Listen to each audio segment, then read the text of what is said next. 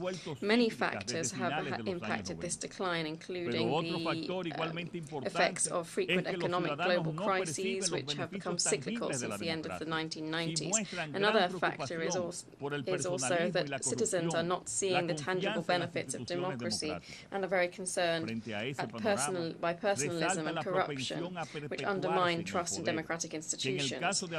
In light of this, a clear propensity to remain in power stands out, which in the case of Latin America has taken the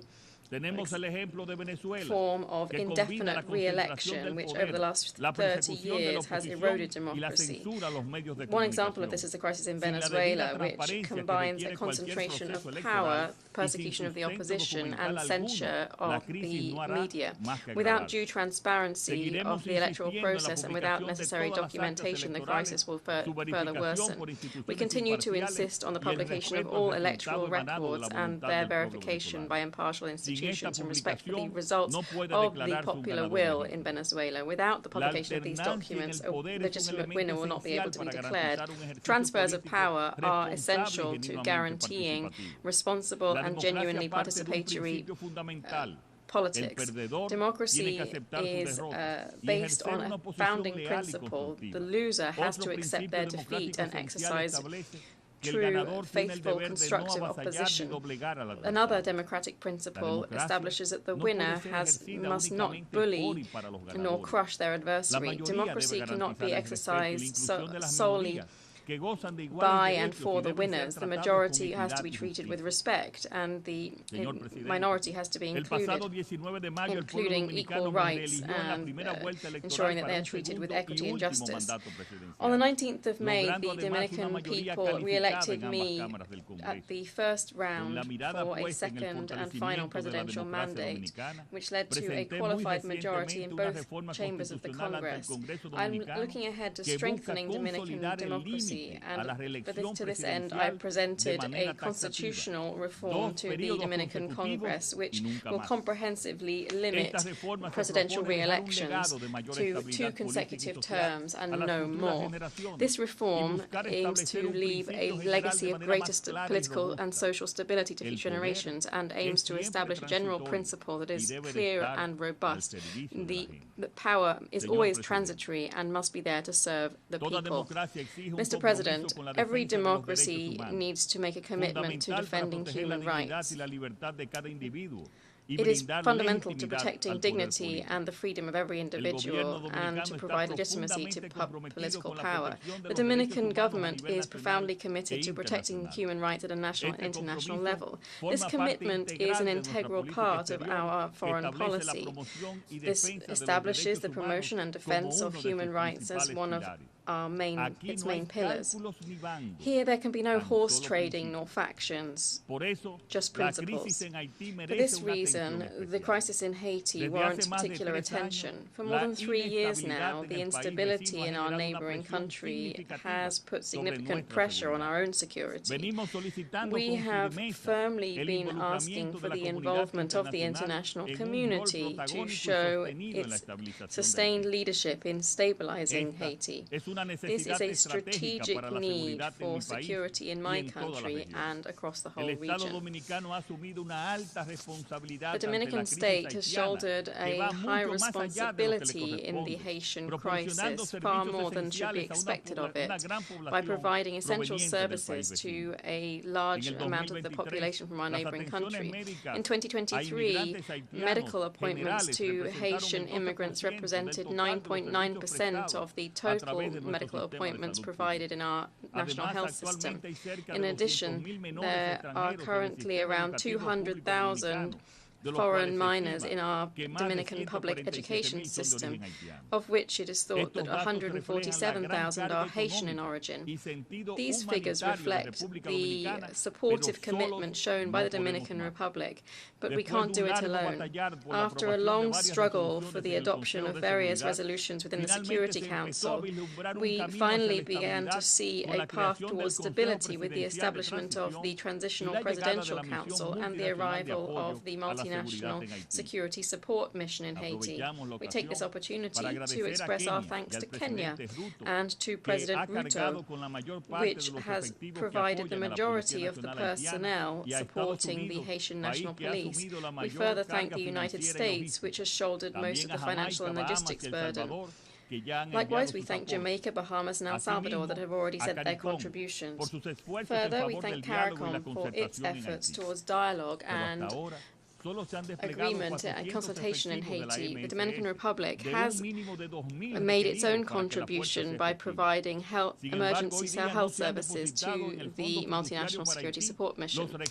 To date, only 400 of the MSS troops have been deployed out of a minimum of 1,000 that are needed to ensure that the force can be effective.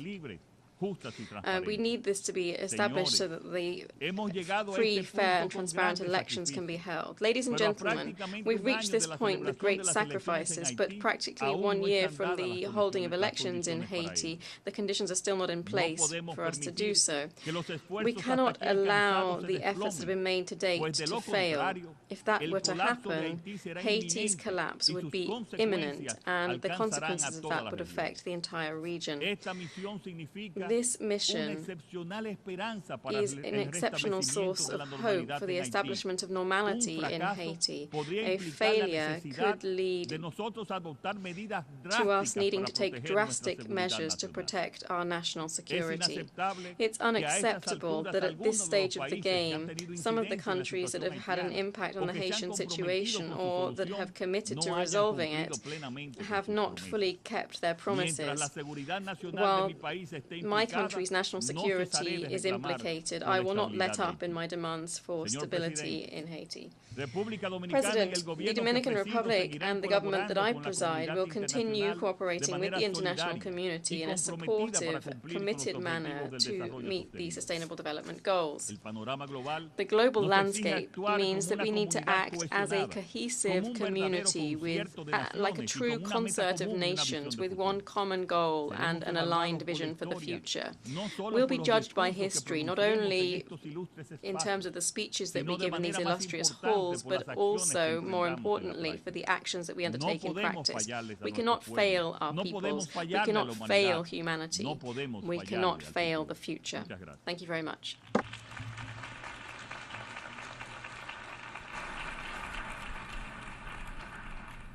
On behalf of the Assembly, I wish to thank the President of the Dominican Republic.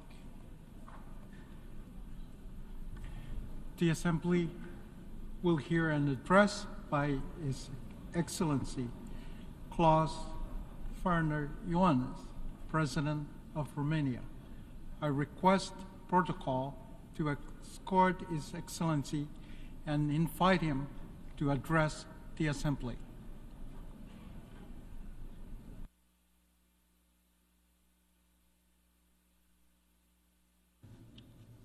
Mr. President of the General Assembly, Mr. Secretary General, Excellencies, we have all gathered here, the world leaders with the responsibility of a better global vision and the will to make it happen. There is no better and more representative framework than our 79-year-old United Nations, anchored in the UN Charter and the international law. However insecure the world is today, the answer to our problems will always be more cooperation and more solidarity. Romania will always uphold the international world order with the United Nations at its core. If we want to find the solutions, we need to have a more responsible look at our world, to understand its challenges. Let us remember what brought us here together in the first place: peace as a state of spirit, as a purpose, as a tool.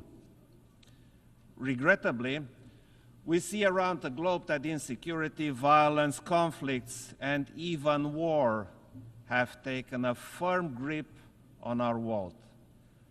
Our main challenge is finding the much-needed solutions to restore and safeguard peace.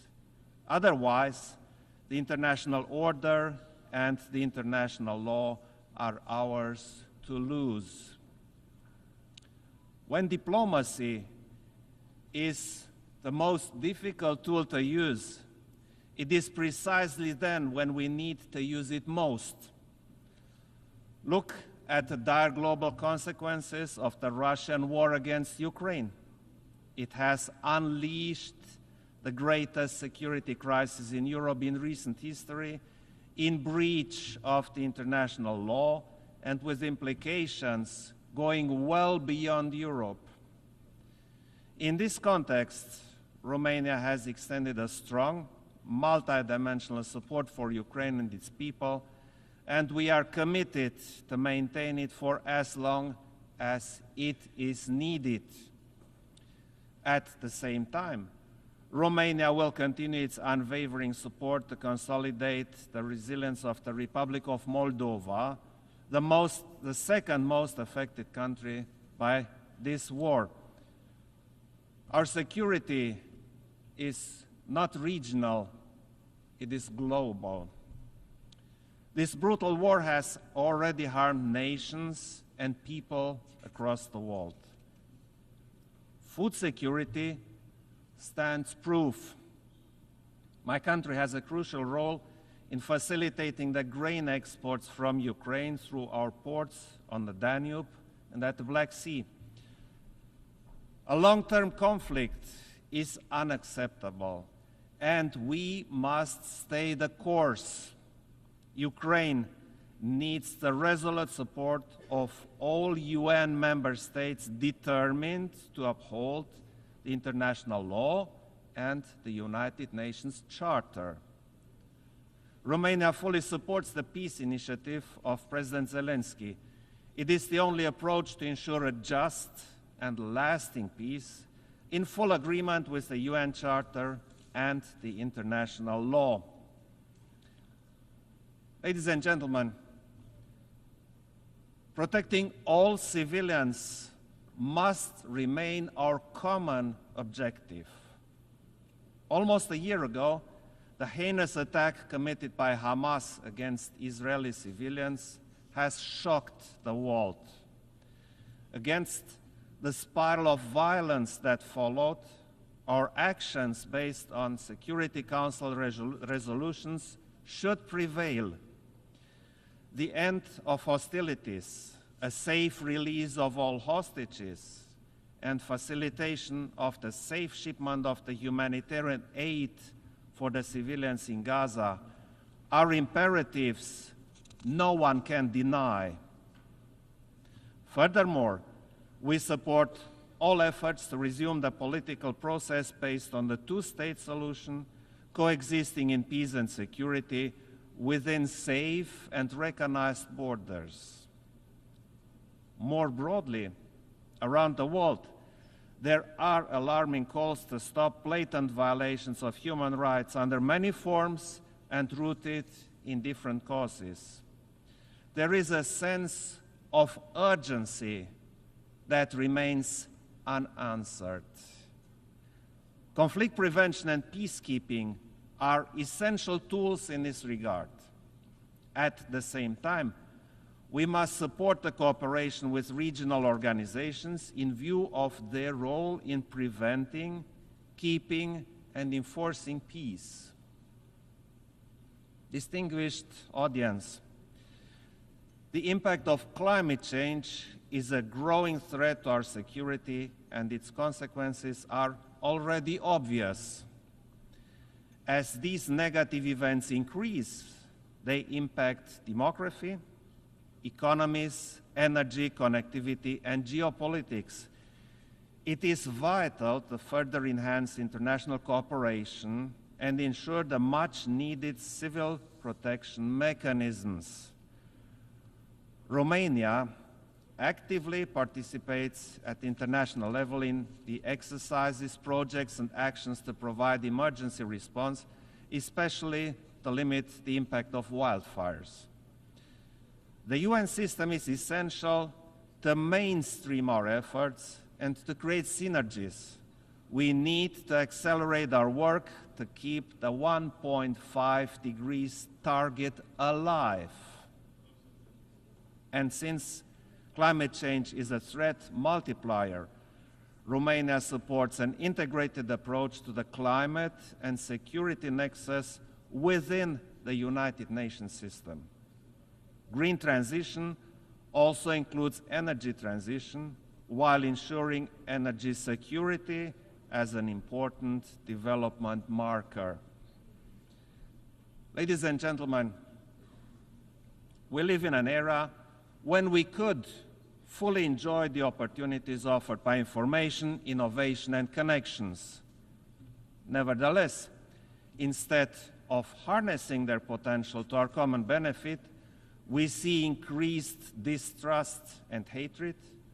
We see polarization and rise of extremism instead of coexistence and tolerance.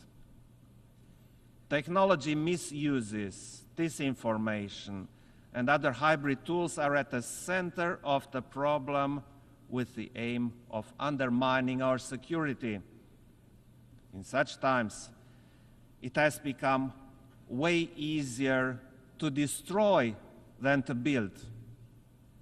But it is now that we need to seek strength in global institutions, principles, and values, all of those which serve to safeguard human dignity. And human dignity cannot be secured without human rights. They are never optional and continue to stand as one of the fundamental pillars of the United Nations system. In this regard, international legal instruments have a crucial role. For example, in digital transition, we see that technology is a global amplifier of trends. it is up to us to decide whether it will contribute to a more effective and accessible public services. We also have to recognize the essential role of civil society, the human rights defenders, and the involvement of youth in advancing human rights. We are also following the situation of gender equality and the fight against gender violence. Romania is a firm supporter of gender equality, which we promote as member of the Human Rights Council and most recently of the Commission on the Status of Women. Distinguished audience, there is no viable alternative to the United Nations and the principles upon which the organization was built, which remain more valid than ever. Our focus is to continue the United Nations reform so that it will be fit to address current challenges and the ones looming, a more effective and more efficient United Nations, a more representative United Nations where trust can be fostered. Romania advocates for an extended Security Council where transparency and accountability are the norm, not the exception. A UN more accessible to the public and more meaningful, where youth can have a say on matters affecting them, where the voices of the civil society and other stakeholders are heard. This is why a pact for the future was so urgently required to give fresh shape and purpose to our vision for the next generations. Finally, the United Nations has a continuous aspiration for a better world, from those who dreamed of peace and tolerance to those who will never stop fighting for it. A world where sovereignty, territorial integrity, international law, and human rights are respected, where each country can choose its own path with dignity and free from aggression, where every citizen is safe and free. This is our credo, and this is our call for action. Thank you very much.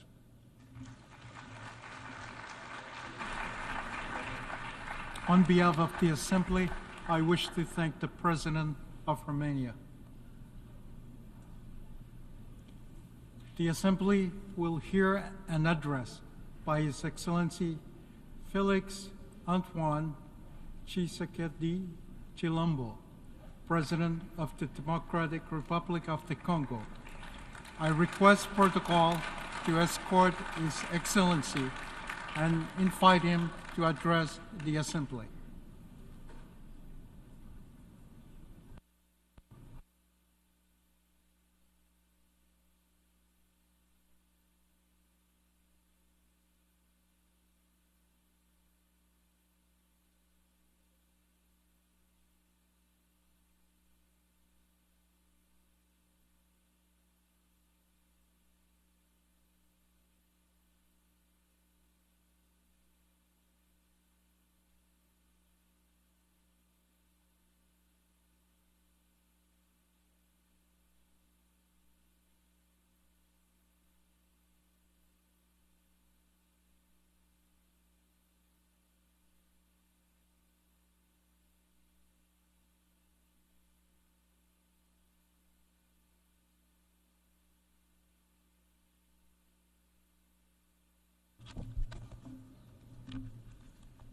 Monsieur le Président de l'Assemblée générale President of the United Nations General Assembly, c'est avec un immense honneur que je m'adresse à vous aujourd'hui an immense honor for me to speak to you today for the first time since the Congolese people vested once again their trust in me, electing me for a second term as President of our nation.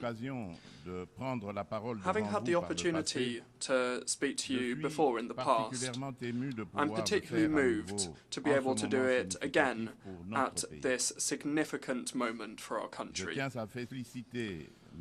I wish to congratulate Mr. Philemon Yang upon his election as President of this 79th session, and at the same time I wish to pay tribute to your predecessors for their constant commitment at the service of this institution. The theme of this session, leaving no one behind, acting together for the advancement of peace, sustainable development, and human dignity for present and future generations, is a theme that particularly resonates with our aspirations in the Democratic Republic of Congo. Mr. President, United Nations Secretary General, heads of state and government, heads of delegation, multilateralism and the respect for a global rules-based system have been the essential pillars that have supported peace, security, health and prosperity the world over the last 80 years. The United Nations embody these fundamental values and remains an essential actor when it comes to the major challenges that humanity must overcome, whether it comes to guaranteeing security or addressing climate change or fighting against poverty. This reality requires strengthened multilateral cooperation. However, the noble ideals of those that drafted the United Nations Charter, that is, for it to serve as an instrument by which all countries govern their conduct, seems to be ebbing away, and the basis of collective security that it established is shaking. We have a responsibility to pool our efforts and to reaffirm our commitment to multilateralism, which is the key for truly transformational solutions in response to the challenges that we see across our world. As Dag Hammarskjöld, former United Nations Secretary General, whose sacrifice for peace in the Democratic Republic of Congo, which recalls how grave our mission is, so eloquently said, and I quote, "The goal of the UN is not to take us to heaven, but rather to prevent us from going to hell." At this critical juncture for multilateralism, multilateralism is of the utmost importance. It allows us to respond to common threats, to protect our planet, and to strengthen civil society and human rights. Indeed, we cannot ignore the alarming rise in saber-rattling and the indecent resumption of practices of armed aggression and looting of natural resources which affect all continents. The Russia-Ukraine conflict that is ongoing and continues to affect the region is simply yet another manifestation among many others that threaten peace in the world. Yemen, Sudan, Syria, and the terrible tragedy unfolding on the Gaza Strip are part of the list of crises multilateralism needs to address. It is essential to act together to progress towards peace, sustainable development, and human dignity, thereby ensuring a better future for future generations. Let us not leave anybody by the wayside. This is the clear and relevant message that's inspired the theme selected to guide the work of this 79th session of this august assembly. Mr. President, The Pact for the Future and its annexes, that is the Global Digital Compact and the Declaration on Future Generations that we adopted during the recent Summit of the Future, highlight the importance of active collaboration to achieve a common vision of a peaceful and prosperous future. These documents represent an essential commitment to put an end to conflicts, to tackle extreme poverty and hunger, and to address challenges such as displacement of populations, illegal immigration, food insecurity, pandemics, and the risks associated with new technology. At the same time, the Global Digital Compact is an essential pillar, part of our quest for a prosperous future, and is at the heart of the fourth industrial revolution, where digital technologies have become essential. This digital transition is an unprecedented opportunity to achieve the Sustainable Development Goals by 2030, in particular for the least developed countries. It seeks to reduce the digital gap and to onboard unconnected populations with digital services with a high social impact. However, in order to address this major challenge inherent to the digital revolution, global reforms are required, involving a reassessment of the international financial architecture and involving adequate financing.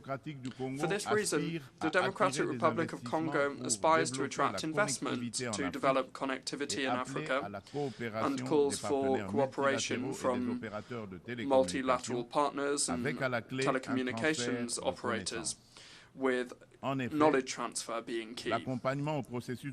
Indeed, support for the grid development process in our country is a promising solution to link the south and north of Africa, and also to link the Indian Ocean to the Atlantic.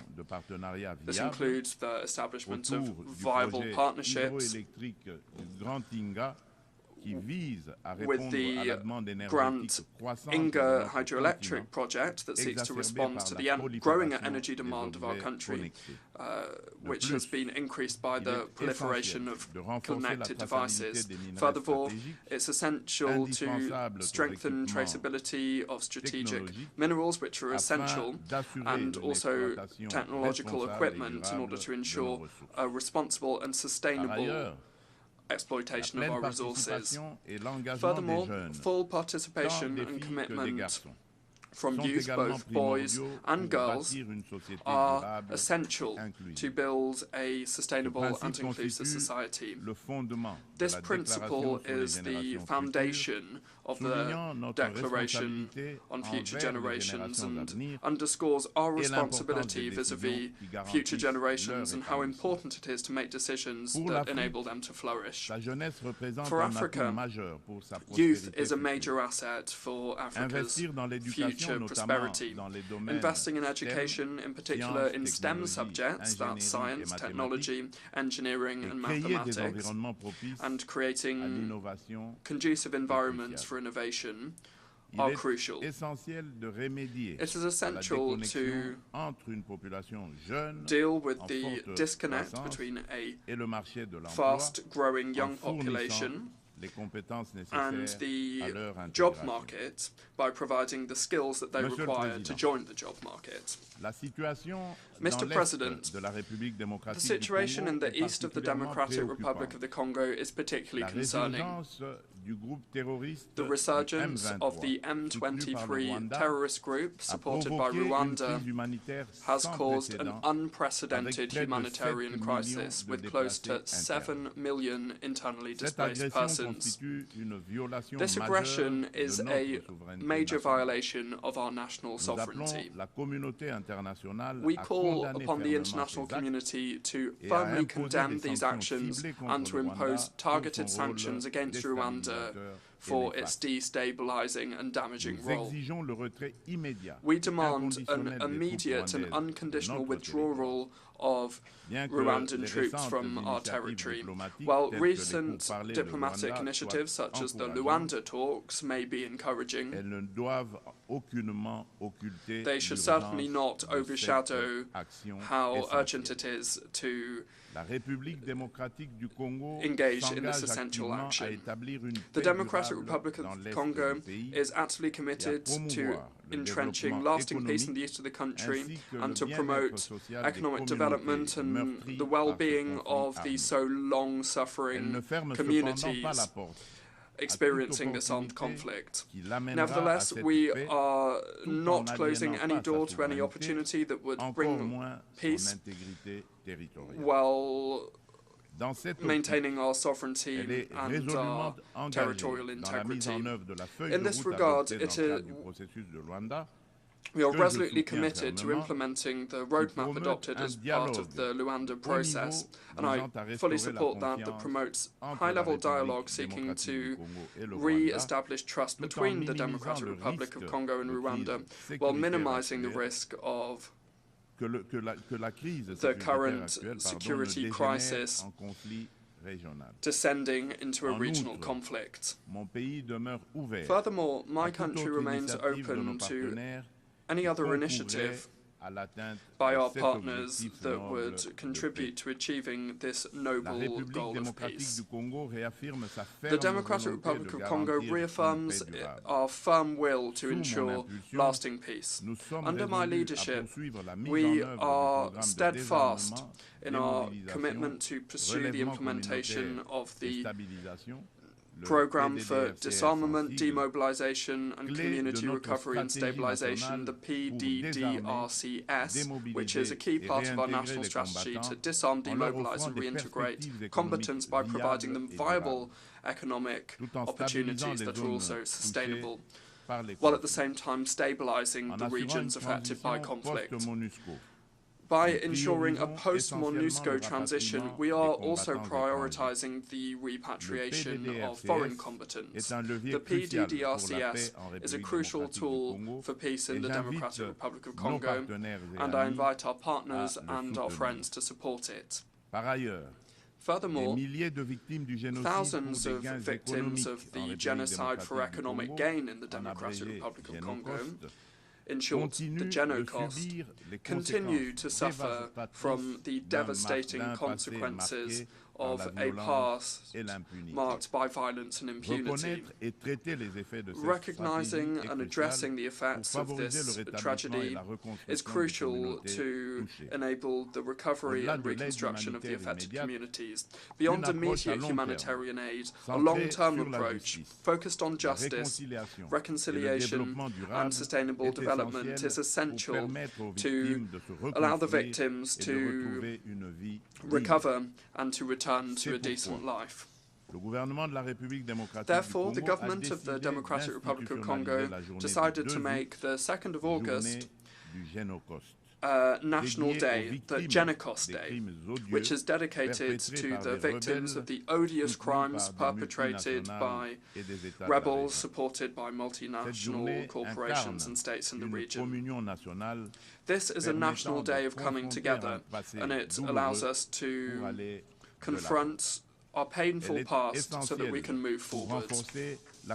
It's essential to strengthen the historic conscience of our country and to affirm the determination of our nation to prevent such barbarous acts from repeating.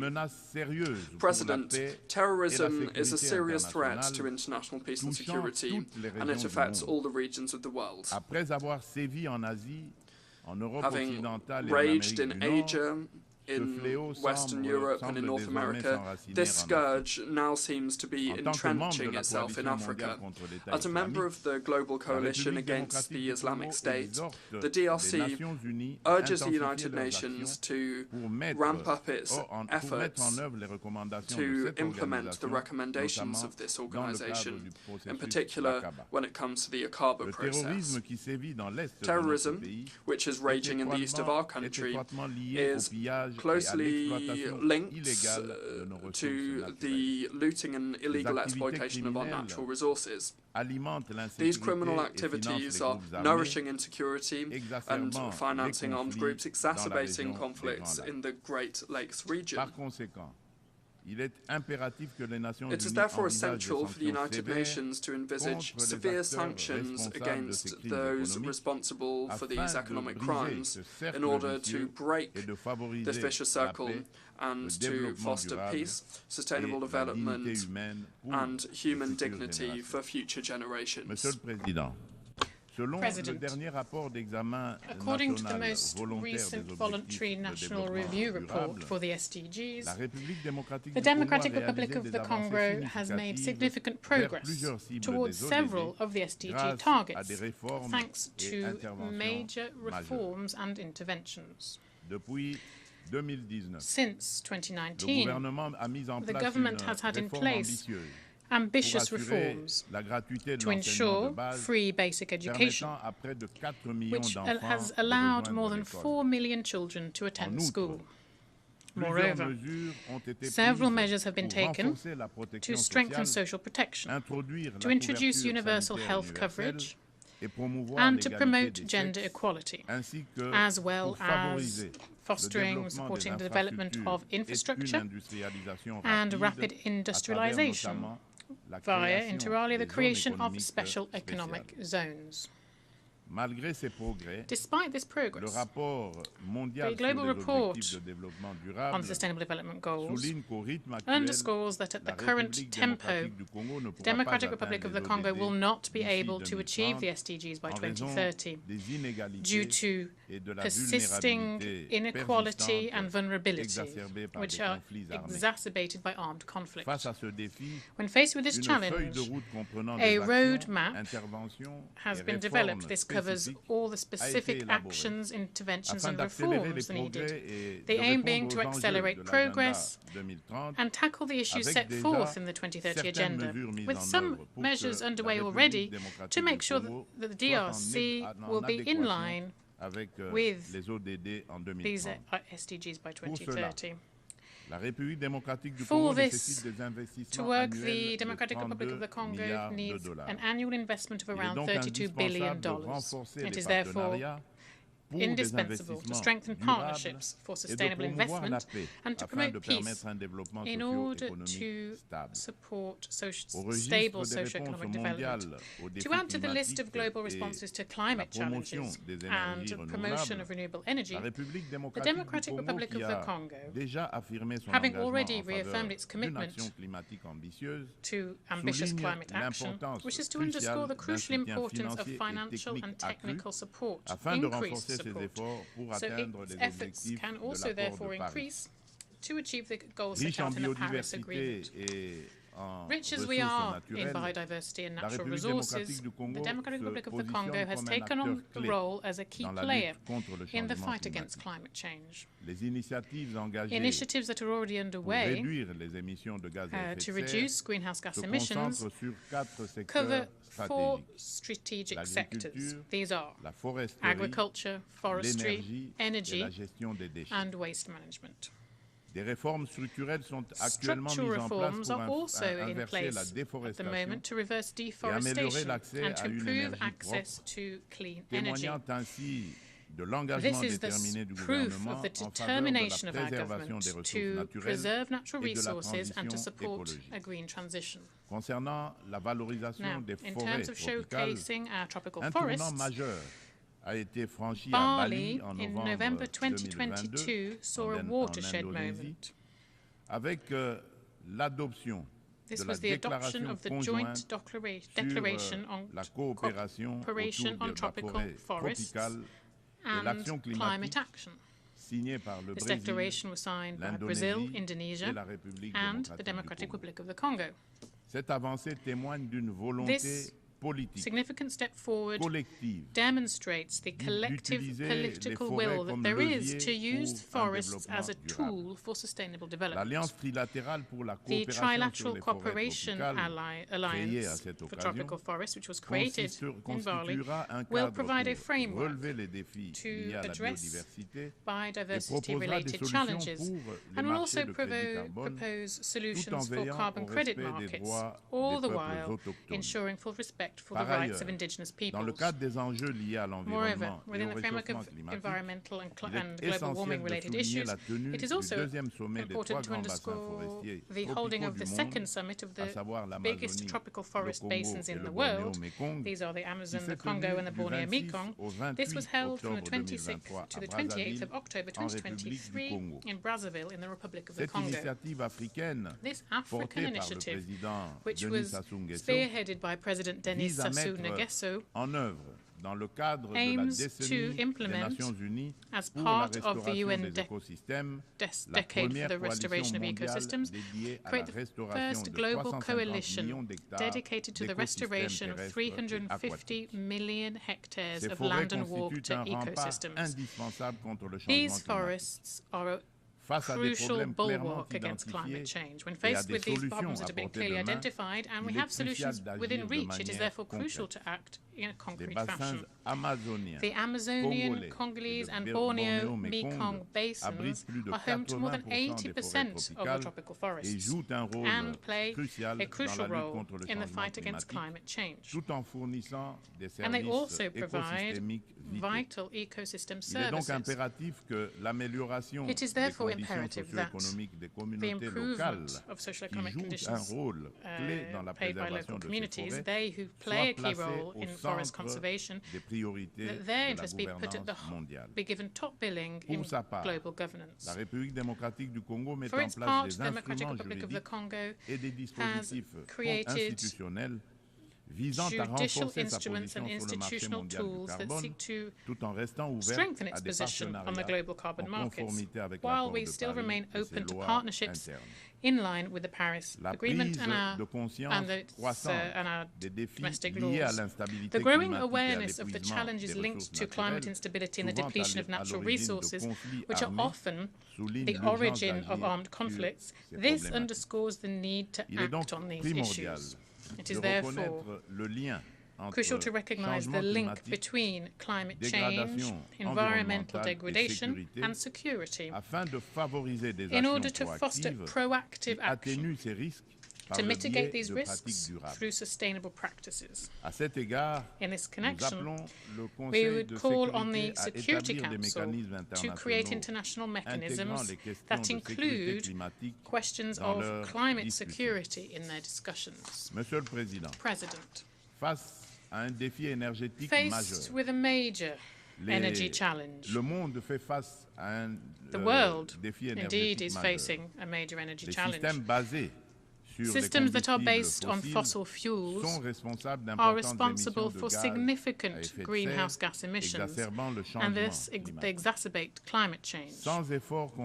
Without resolute efforts to promote renewable energy, we risk facing even more grave crises, for example, extreme weather, conflicts linked to natural resources, and we are seeing some of this already. The Democratic Republic of the Congo has abundant resources, including essential ores and minerals such as cobalt, lithium, nickel, and graphite, to name but a few.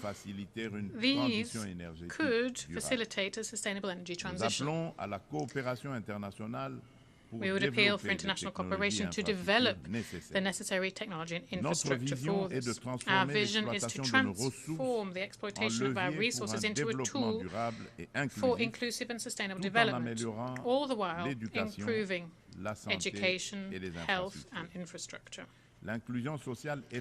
Social inclusion is at the heart of our strategy, as it guarantees the equitable distribution of the benefits of progress. As we invest in the fight against climate change and as we contribute to the SDGs, the Democratic Republic of the Congo is ready to play a key role in the transformation of global energy systems. Together, we can build a future where energy is clean, sustainable, and accessible for all. President, I would also like to touch on the crucial question of gender equality. Although equal participation of men and women in political life is something that is internationally recognized, in practice there is still a chasm between legal equality and the reality in how power is held. Women's concerns deserve to be integrated in the major decisions that affect our society. In the Democratic Republic of the Congo, we are determined to change mentalities, to overcome the social barriers that are hampering women from prospering. It is also crucial to involve men in this process so we can transform social trends and we can showcase their role in women's success. On a national level, the Congolese constitution enshrines parity. The government has also created a strategy to fight gender-based violence, a strategy that is focused on prevention, protection, and also reparation for victims. This strategy is reflected in our National Fund for Reparation of Victims of Conflict-Related Sexual Violence and Crimes Against Peace and Security, which goes by FONAREV. The current legislation seeks to guarantee this level of protection. Here I wish to underscore significant progress that's been made in terms of women's participation in decision-making, with the appointment for the first time in our history of a woman as Prime Minister and Head of Government.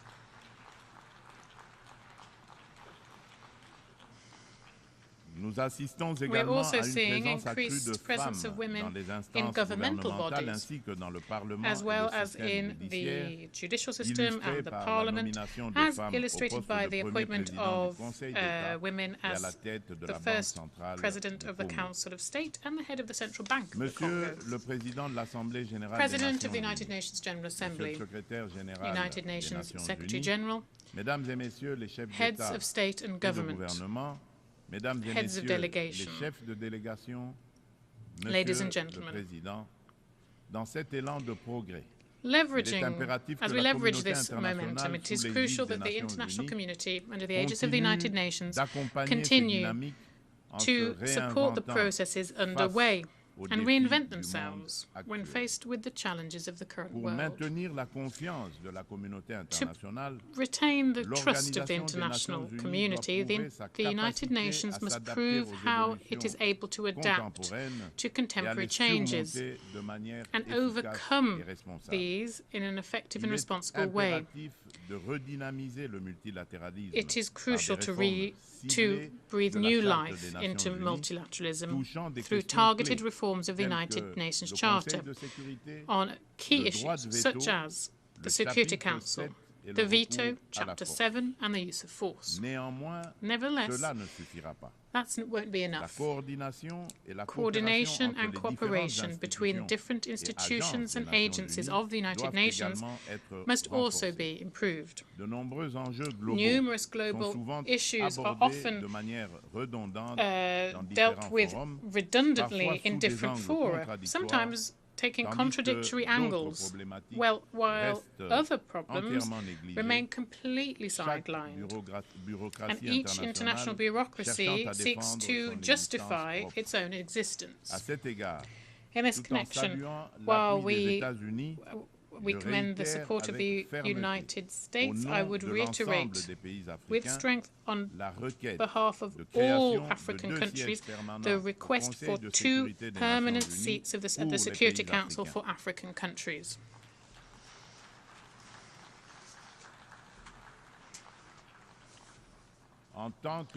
As the main decision-making body within the United Nations, This organ must include African representatives amongst its permanent members, with all of the associated prerogatives, particularly the veto.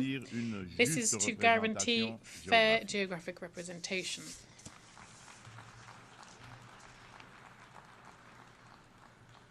This is a question of justice. Justice for a continent whose role in international affairs is ever growing. We, Africans, are determined to see this through. Finally, I wish to conclude by recalling that following more than 3 decades of absence from the Security Council, the Democratic Republic of the Congo is once again submitting its candidacy, supported by the African Union and by the Southern African Development Community, SADC, for the post of an elected member for the 2026-2027 period. This will be during the elections which will be held in New York in June 2025. The Democratic Republic of the Congo has already filled this function between 1982 and 1983, and 1990 and 1991. And during these 2 periods, we worked to promote peace, security, and stability in Africa and around the world. Once elected, the Democratic Republic of the Congo plans on playing a proactive role within the Security Council and participate in the revitalization of the UN Charter and contributing to, in a constructive way, to the debates and actions related to this. My country, therefore, requests the support of all member states as we come up to these elections. At a time when multilateralism is being so sorely tested, the Democratic Republic of the Congo reaffirms its tireless commitment to the international community. And it is ready to shoulder with honor and responsibility the mission to forge a future where peace and cooperation prevail over conflict and division. Nelson Mandela said, and I quote, "None of us acting alone can achieve success." End of quote.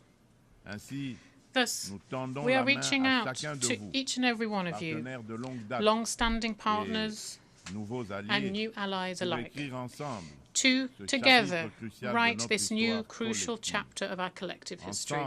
Together, let's make our world a place where every nation, big or small, can prosper in dignity and security. Thank you very much.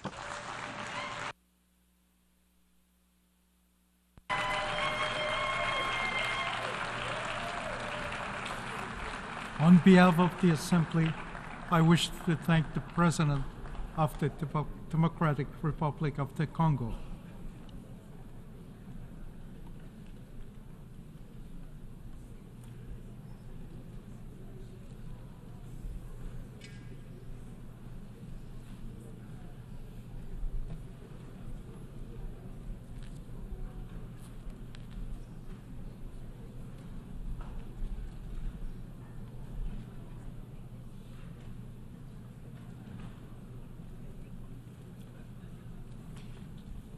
The Assembly will hear an address by His Excellency Umaro Sissoco Embalo, President of the Republic of Guinea-Bissau. I request protocol to escort His Excellency and invite him to address the Assembly.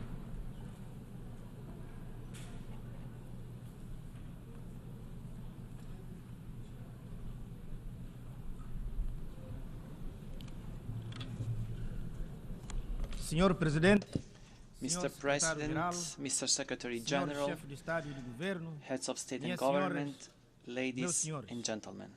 I'd like to offer my congratulations to Mr. Philemon Yang of the Republic of Cameroon on his election as President of the 79th session of the United Nations General Assembly. I wish him much success in a very complex international context. I also congratulate his predecessor, Mr. Denis Francis, for the results achieved during his term. To Secretary General Antonio Guterres, I express our acknowledgement of his deep commitment to the service of our common ideals and goals in a very difficult international landscape. The world faces grave challenges. The obligation to follow the principles and deliver on the promises of the United Nations Charter is the burden that each one of us carries. We witness devastating wars, the intensification of regional tensions, and other grave threats to international peace and security. Hundreds of millions of people continue to live in extreme poverty, without the basic means of subsistence, without hope for a better future, without human dignity. It's becoming even more urgent to implement reforms in global economic and financial governance, to make it more just, inclusive and equitable. This is the only way to build adequate responses to the challenges that humanity faces. We must fight more efficiently against poverty and social exclusion through concrete actions. Specifically, we must strive to finance development programs, reduce inequalities, protect the environment, and mitigate the effects of climate change. Mr. President, 8 decades after the establishment of the UN in 1945, we live today in a totally different world. We continue to call for reform of the United Nations Security Council, which must consider the interests of Africa under the terms of the Ezulwini Consensus and the Sirte Declarations of Heads of State and Government of the African Union. We must reform the international financial architecture in order to promote greater inclusion, particularly in Africa, and to consider the African continent's role and contribution to the world economy. In this context, we welcome the Summit of the Future. We hope that the Compact for the Future can drive collective efforts to achieve the Sustainable Development Goals, SDGs, and Agenda 2063, the Africa we want, of the African Union.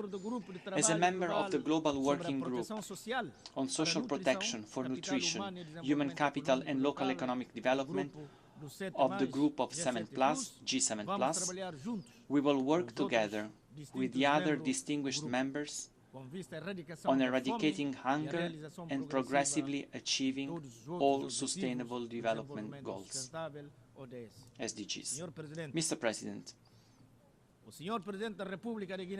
the President of the Republic of Guinea-Bissau, we are committed to fostering dialogue, national reconciliation, consolidation of democracy and the rule of law, as well as our country's sustainable development.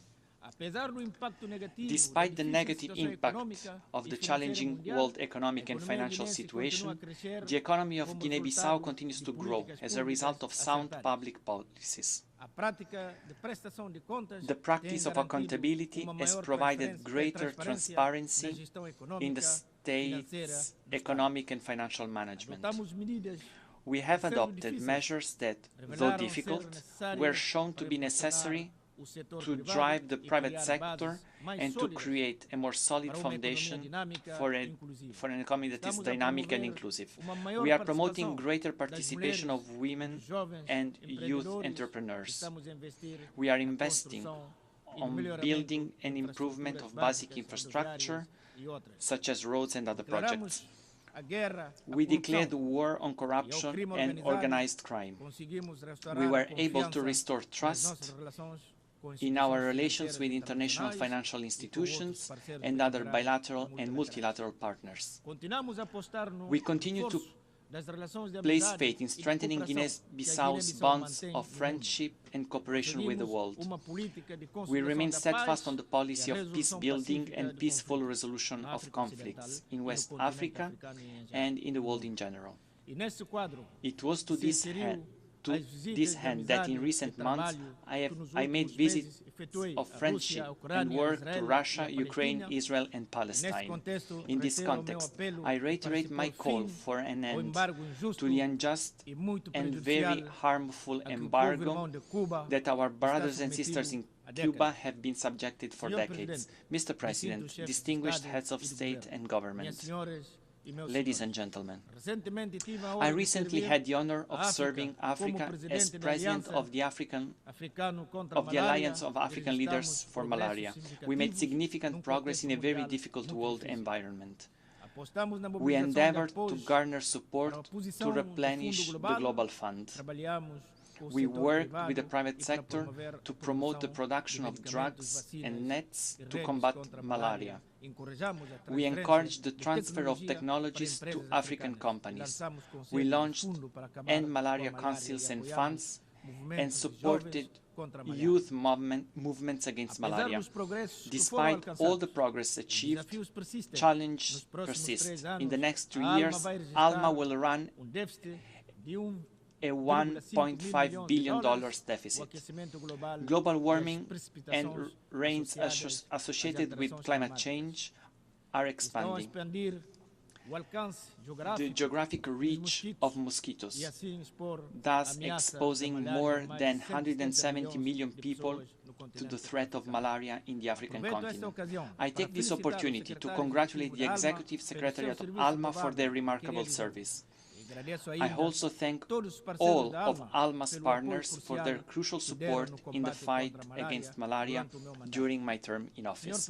Mr. President, ladies and gentlemen, in closing, I would like, on behalf of the population of the Republic of Guinea-Bissau and my own, I would like to reaffirm our determination to continue to contribute to strengthening the friendship among countries and peoples, to promote international cooperation, multilateralism, the peaceful resolution of conflicts, the end of wars and suffering of innocent populations, to hold peace in the world. I thank you.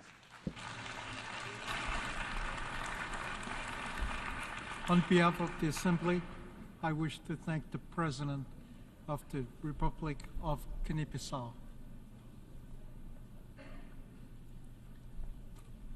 The Assembly will hear an address by His Excellency Jose Maria Pereira Neves, President of the Republic of Cabo Verde.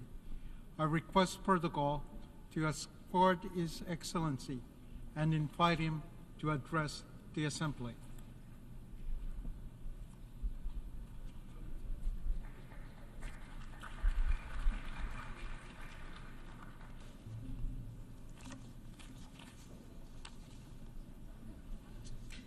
Excelências, inúmeros conflitos armados continuam a assolar várias numerous armed conflicts continue to ravage various regions of the world with devastating impacts on the populations, particularly in the Middle East, where the potential for escalation and risk of spreading are all too evident. Innocent lives are lost daily in an unrelenting and merciless cycle of violence. We urge all parties involved, alongside the international community and relevant organizations, to spare no effort to put an end to these conflicts, to commit to dialogue and uphold the values enshrined in the United Nations Charter, international law, and humanitarian law, thus allowing the gradual return to normalcy and the possibility of building a future free from the present-day destruction and indiscriminate death. Excellencies, at the national level, we remain committed to achieving the Sustainable Development Goals, the 2030 Agenda, and the African Union Agenda 2063. We are also focused on implementing policies toward ensuring universal access to quality education and healthcare, and on fully integrating the youth into all spheres of social, economic, and political life, ensuring that future generations are equipped with the tools they need to tackle global challenges. This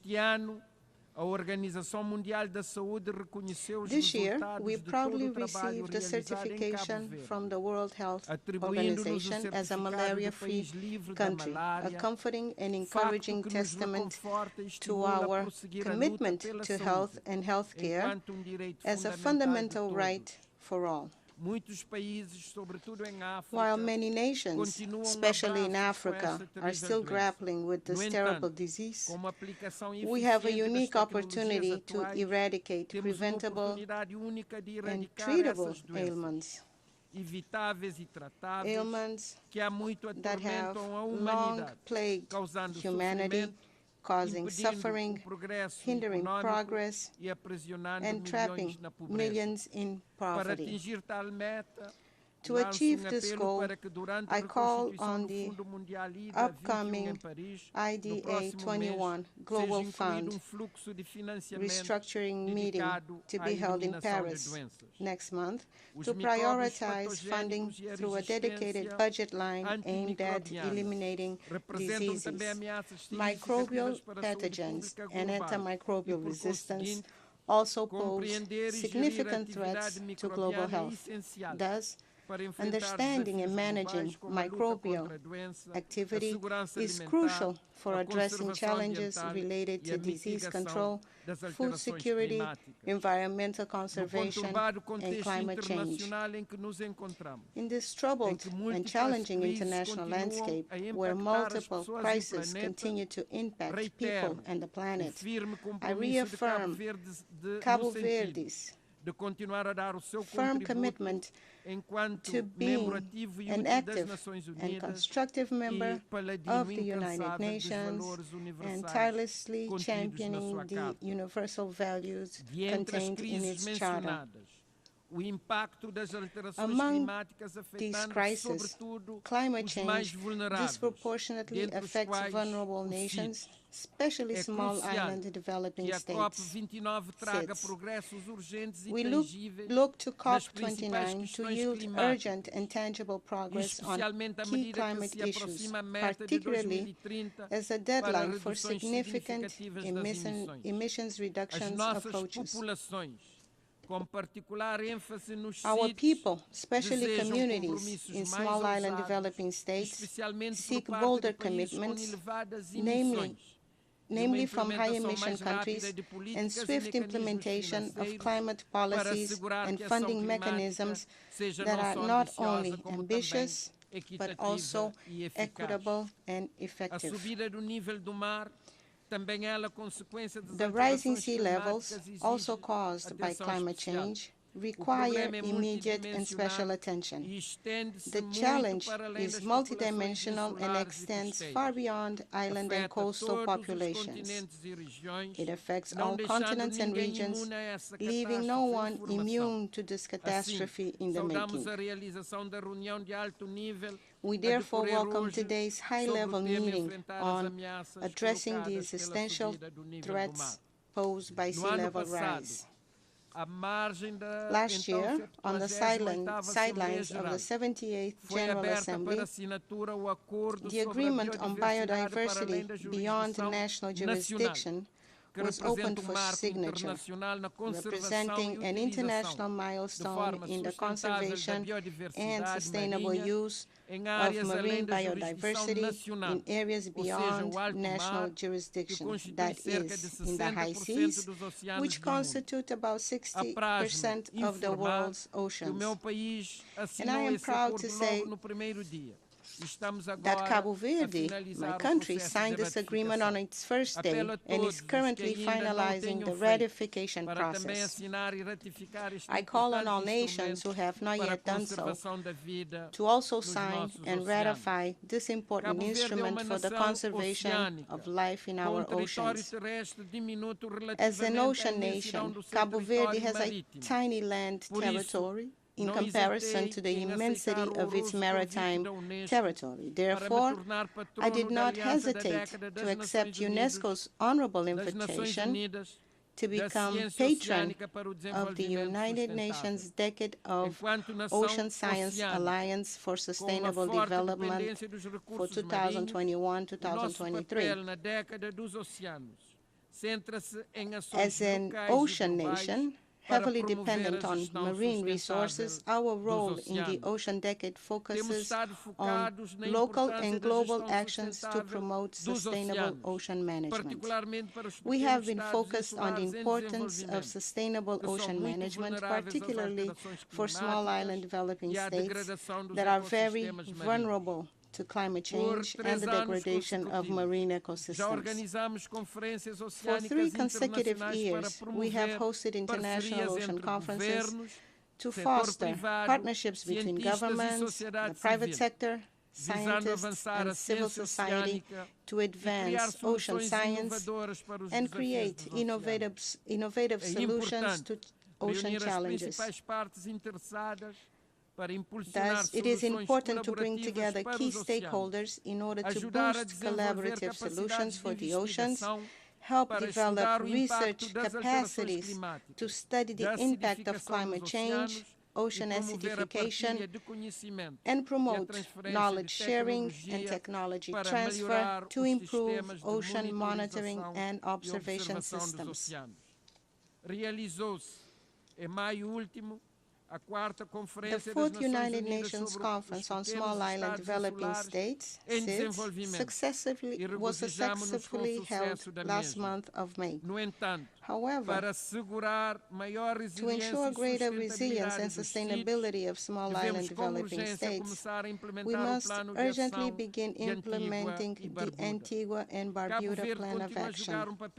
Cabo Verde remains committed to playing an active role within the SIDS community, and in the first quarter of 2025, we will host a high-level meeting for the Atlantic, Indian, and South China Sea regions aimed at establishing a coordination mechanism for the sub-region. At the SIDS-4 conference, we also expressed our readiness to host the 5th United Nations Conference on SIDS in 2034. As a small island developing state, we face substantial challenges that affect our macroeconomic systems. Even if we dedicated our entire state budget to sustainable development and climate action, it would still fall short of the necessary funding targets.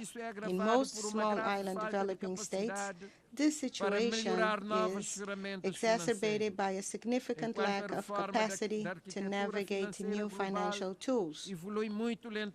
While reforms to the global financial architecture evolve slowly, there is an urgent need to accelerate development processes. We must swiftly and significantly scale up technical assistance and capacity-building efforts in financing sustainable development to ensure that the Global South is not left behind. We here welcome the recent approval of the Multidimensional Vulnerability Index, MVI, which is crucial, particularly for SIDS and other vulnerable groups, as it provides a comprehensive and differentiated way of assessing our development needs and challenges, thus enabling a broader and more accurate understanding of how various factors influence the development of countries.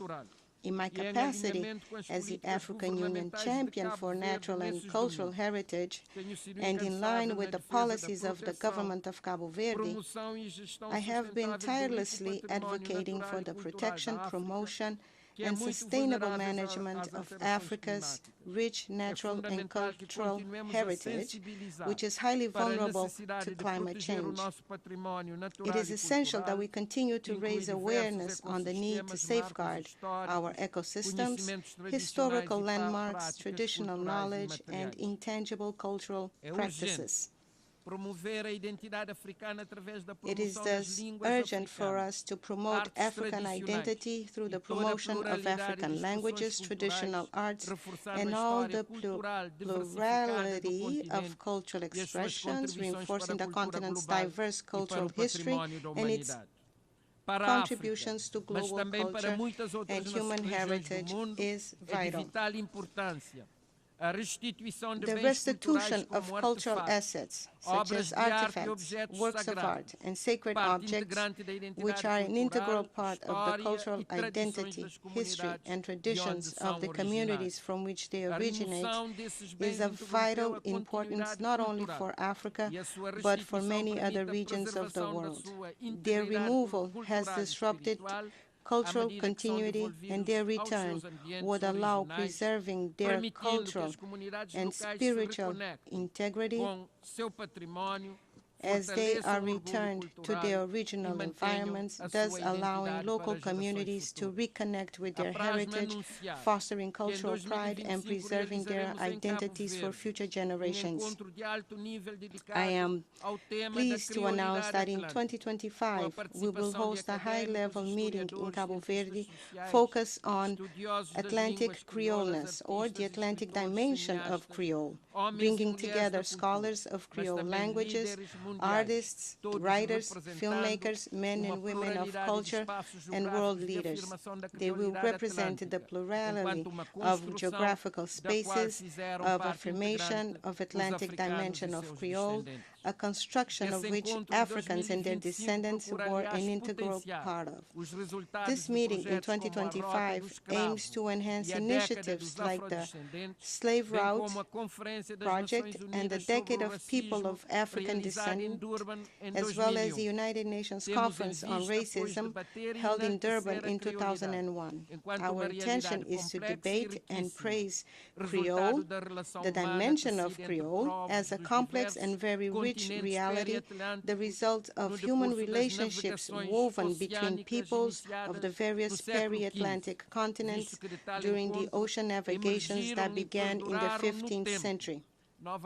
From these encounters, new forms of culture and organization of society emerged and lasted over time, representing a particularly fruitful moment of social and cultural innovation. These will be, therefore, intense days of academic and scientific reflection, but also of artistic demonstration, cultural exchange, and reconnection, from the performing arts to Creole cuisine, to handicrafts, to music. There will also be, of course, days of strategic political debate among decision makers on the dialogue between peoples and cultures and on the peace and the future of humanity. Thank you for your attention. On behalf of the Assembly, I wish to thank the President of the Republic of Cabo Verde.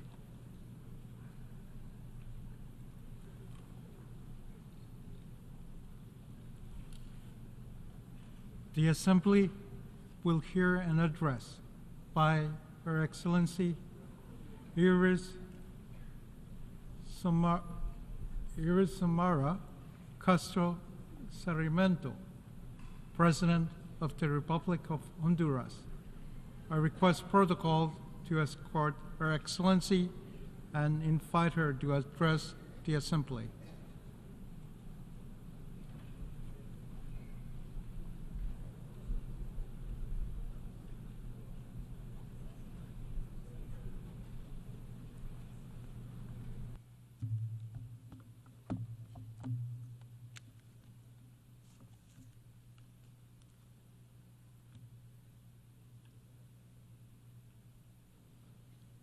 Señor Presidente de esta Asamblea General, President of the General Assembly, Señor Secretario General United Nations Secretary General, distinguidos presidentes, distinguished presidents, ministros, prime ministers, y dignatarios presentes de and países dignitaries de esta magna representing the Asamblea countries de las Naciones of this great Unidas. assembly of the United Nations. Comparezco ante esta asamblea I speak como to la you presidenta from this de rostrum Honduras, as representante President of de un Honduras, pueblo as the que ha representative resistido of a la people opresión, who have la resisted explotación oppression, y la violencia exploitation, estructural and structural impuesta violence por siglos. imposed against us for centuries. Hoy estoy amenazada por las mismas Today, fuerzas I am del threatened capital by the same que forces hace of 15 capital años dieron that un golpe 15 de years Estado ago al perpetrated presidente a coup Manuel d'etat Zelaya. against President Manuel Esta Zelaya. nueva conspiración la denuncié en I las called out calles, this new en conspiracy las masivas in the streets concentraciones during del the pueblo, huge gatherings el of 14 people that y took place 15 on de the 14th septiembre, and 15th of día September, de nuestra independencia de la our patria. country's Independence Day.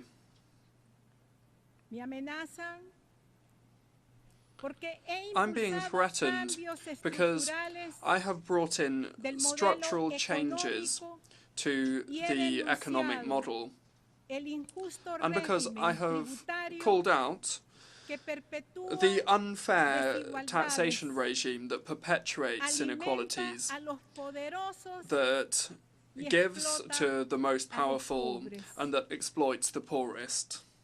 Nuestra soberanía es base fundamental Our sovereignty y principio indeclinable is de the las fundamental relaciones basis and internacionales. undeniable principle of international Pero relations. en Honduras However, in Honduras, continúan imponiéndose they prácticas continue to impose coloniales, colonial injerencias, practices, dominios interference, económicos, economic, mediáticos, media, and políticos. political domination against us. Los poderes supranacionales y algunas empresas Supranational powers and multinacionales some multinational son corporations productos de élites corruptas, are público-privadas, the result of que no tienen corrupt otra public-private finalidad que elites incrementar su that have capital. no other goal than to La increase their capital. globalización ha fracasado en su misión de llevar Globalization has failed in its prosperidad mission to bring para los prosperity to pueblos. people.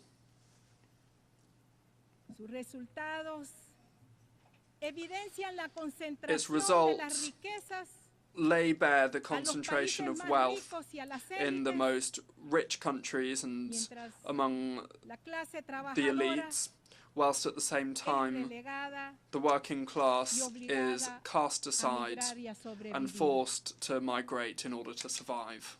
En esta asamblea, At la this mayor assembly, parte de los mandatarios de the América majority Latina y del of Caribe leaders from Latin America and the hemos Caribbean denunciado el capitalismo have called global out global capitalism como el principal as destructor de los recursos the main naturales factor responsible for the destruction of de las natural resources condiciones de vida and de la as the humanidad. oppressor of La the acumulación de las conditions of life of ganancias humanity. prevalecen Accumulation sobre el of interés economic humano gain y prevails el above rol de human los interest, organismos financieros and the role of internacionales international financial con sus bodies préstamos condicionados with their y recetas loans with conditions fiscales y attached to them financieras and fiscal solo and financial agravan la income situación de are things that pobreza only aggravate the dependencia de situation of nuestras poverty naciones. and dependency of our countries. Las políticas neoliberales, privatizadoras, Neoliberal continúan privatization deteriorando policies el continue acceso a los to pueblos weaken people's a los access to servicios de services agua, like services of energía, water and energy, a la salud, health a services, la educación, education, al trabajo, a la work, seguridad social. social security. Los tratados de libre comercio Free trade impuestos a agreements nuestros pueblos imposed against our peoples vulneran la soberanía undermine y our anulan las sovereignty posibilidades and a nuestros productores remove de the competir ability of our producers to compete on an equal footing, causing the cost of living to increase on a daily basis. Peace, justice, freedom, and democracy remain foundational values of our country. Therefore, we cannot accept them being held hostage by the 10 most powerful families in Honduras, ones that have grabbed our main economic resources and that are refusing to accept the changes that I'm bringing in. We need to strengthen our democratic system through popular consultations and through the real, direct and effective participation of our people. The International Model Cities Project, the ZEDE project, that was selling off chunks of our country as a loot, really, for multinational capital. And that was something that was supported by stakeholders in the previous narco regime, has been cancelled definitively by my social democratic government. Today, I wish to express my gratitude to the Supreme Court of Justice for its historic ruling, and also to the National Congress for their support. El Centro Internacional de Arreglo de Diferencias Relativa a Inversiones CIADI. Called out the International Centre for Settlement of Investment Disputes, the ICSID, because it is an unfair system of arbitration where private interests prevail above the interests of nation states. Over the last 2 years and 8 months, I have brought in a structural reform to return to a single treasury account for our country, cancelling a scheme of corruption that was built around the setting up of trusts that were used to loot the resources of the state. Thanks to us dismantling the scheme of corruption, I am now able to help boys and girls, children, in all of the schools of Honduras. And now, thanks to that, they receive a school lunch, free of charge school enrollment, and we are also bringing new projects to communities that live in extreme poverty. We are increasing production of grain in the first and second sowing, with more than 1.5 million technological grants being given to producers who now are receiving seeds and fertilizer free of charge. Furthermore, we are providing mortgages for homes and farming credits at the lowest interest rates we've ever seen in the history of Honduras. And we are also setting up rural community banks. We are rescuing the National Electric Energy Company, the Honduran Agricultural Market Institute, and the National Body for Basic Products, the Banasupro. All of these institutions I just mentioned were privatized and were abandoned for the 12 years of the narco-dictatorship. Today, we are benefiting more than 800,000 families who now receive free energy, and we are subsidizing the cost of fuel in order to benefit all of the consumers of Honduras with the lowest prices in Central America.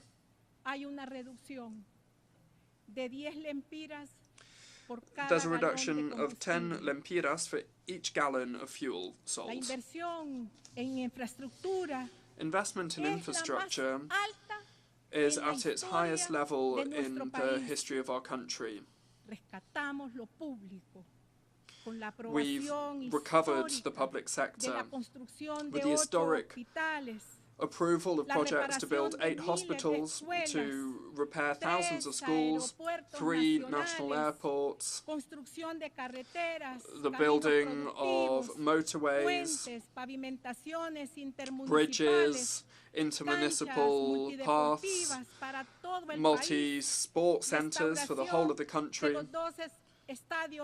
And we have also refurbished the 2 largest national stadia. I must also mention the biggest project and the most ambitious project in the history of Honduras, which is the plan to build a railway between the 2 oceans. It will go from Puerto Castilla on the Atlantic coast to Puerto de Amapala on the Pacific Ocean. Over the last 2 years and 8 months, we have reduced poverty by 12%. And with the plan to deal with crime, confirmed by the Secretary for Security with the cooperation of the armed forces, we're seeing an historic reduction of 15 points in the murder rate, which is the largest reduction that we've seen over the last 20 years. My zero deforestation program for 2030 has achieved historic results in the conservation of protected areas of Honduras's forests and rivers. The use of public funds in the state's single account in an honest and patriotic way is being done in order to benefit the people of Honduras. People of the world, I wish to raise my voice to speak out regarding the murder of Juan Lopez, a social leader and politician who constantly called out the exploitative, extractive model. I absolutely condemn this vile murder. I have ordered the use of the full force of law enforcement and the justice system in order to investigate, to identify, capture, and to prosecute the intellectual and material perpetrators of this crime. I extend my solidarity to his family, to his colleagues and to his friends.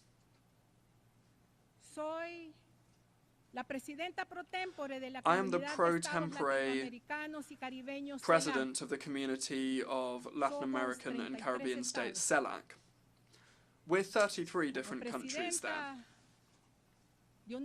As president of Honduras, my first action was to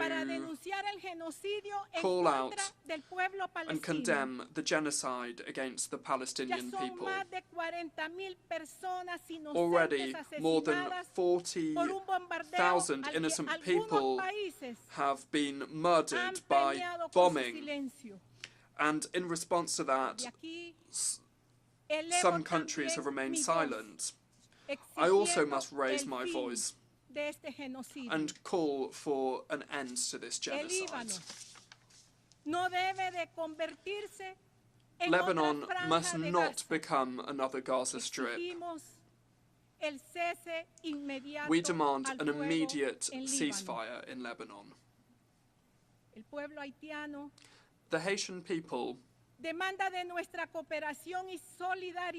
are calling for our cooperation and solidarity as an organization of countries in the Latin America and the Caribbean. Es la primera patria Haiti is the first motherland to have been freed from colonialism, and it deserves our full attention. And so, in the next few days, I will convene the presidents that make up CELAC to show our commitment to Haiti. This General Assembly, for more than 30 years, with an overwhelming majority, has rejected the inhumane embargo imposed against the people of Cuba. This terrible embargo began in 1960, and since 1992, this General Assembly has sent out more than 30 resolutions calling for the United States to put an end to this cruel embargo. I also call for an end to the unfair blockade imposed against the kindred peoples of Nicaragua and Venezuela. We also call for Cuba to be removed from the list of terrorist countries.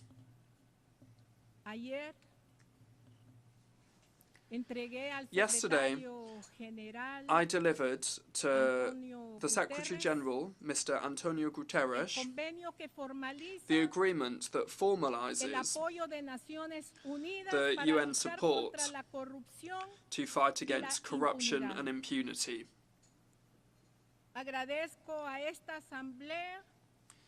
I thank this Assembly who approved our request to create this mechanism in order to combat public and private corruption.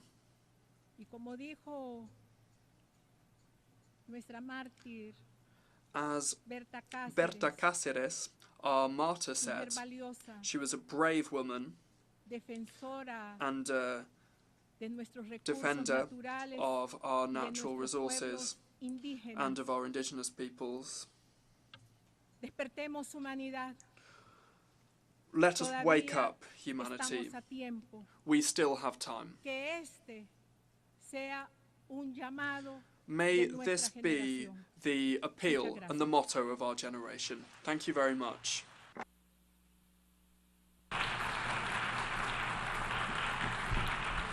On behalf of the Assembly, I wish to thank the President of the Republic of Honduras.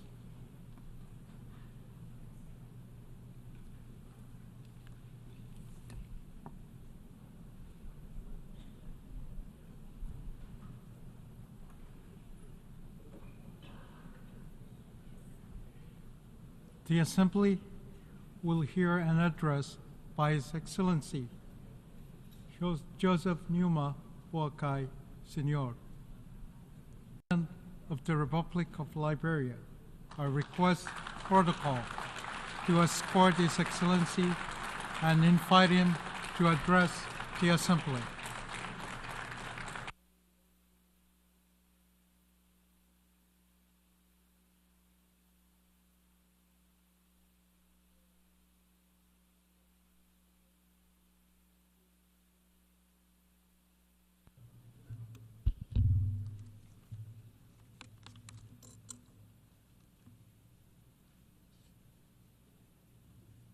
His Excellency, Filman Yagan, President of the 79th session of the United Nations General Assembly, His Excellency Mr. Antonio Guterres, Secretary General of the United Nations, Excellencies, Heads of State and Government, Ambassadors, Heads of Delegations, and esteemed delegates, distinguished ladies and gentlemen.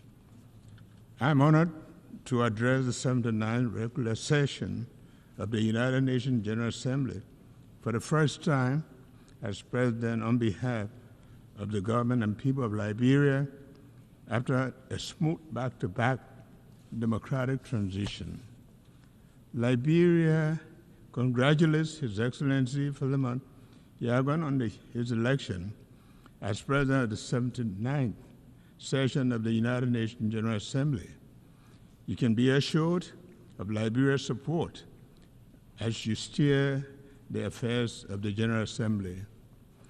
I extol His Excellency Dennis Francis for his astute leadership during his presidency of the 78th session of the General Assembly and commend his determination to inspire and rekindle hope globally. I deeply thank Secretary General Antonio Guterres for the remarkable and visionary leadership he continues to provide in pursuit of our collective mandate.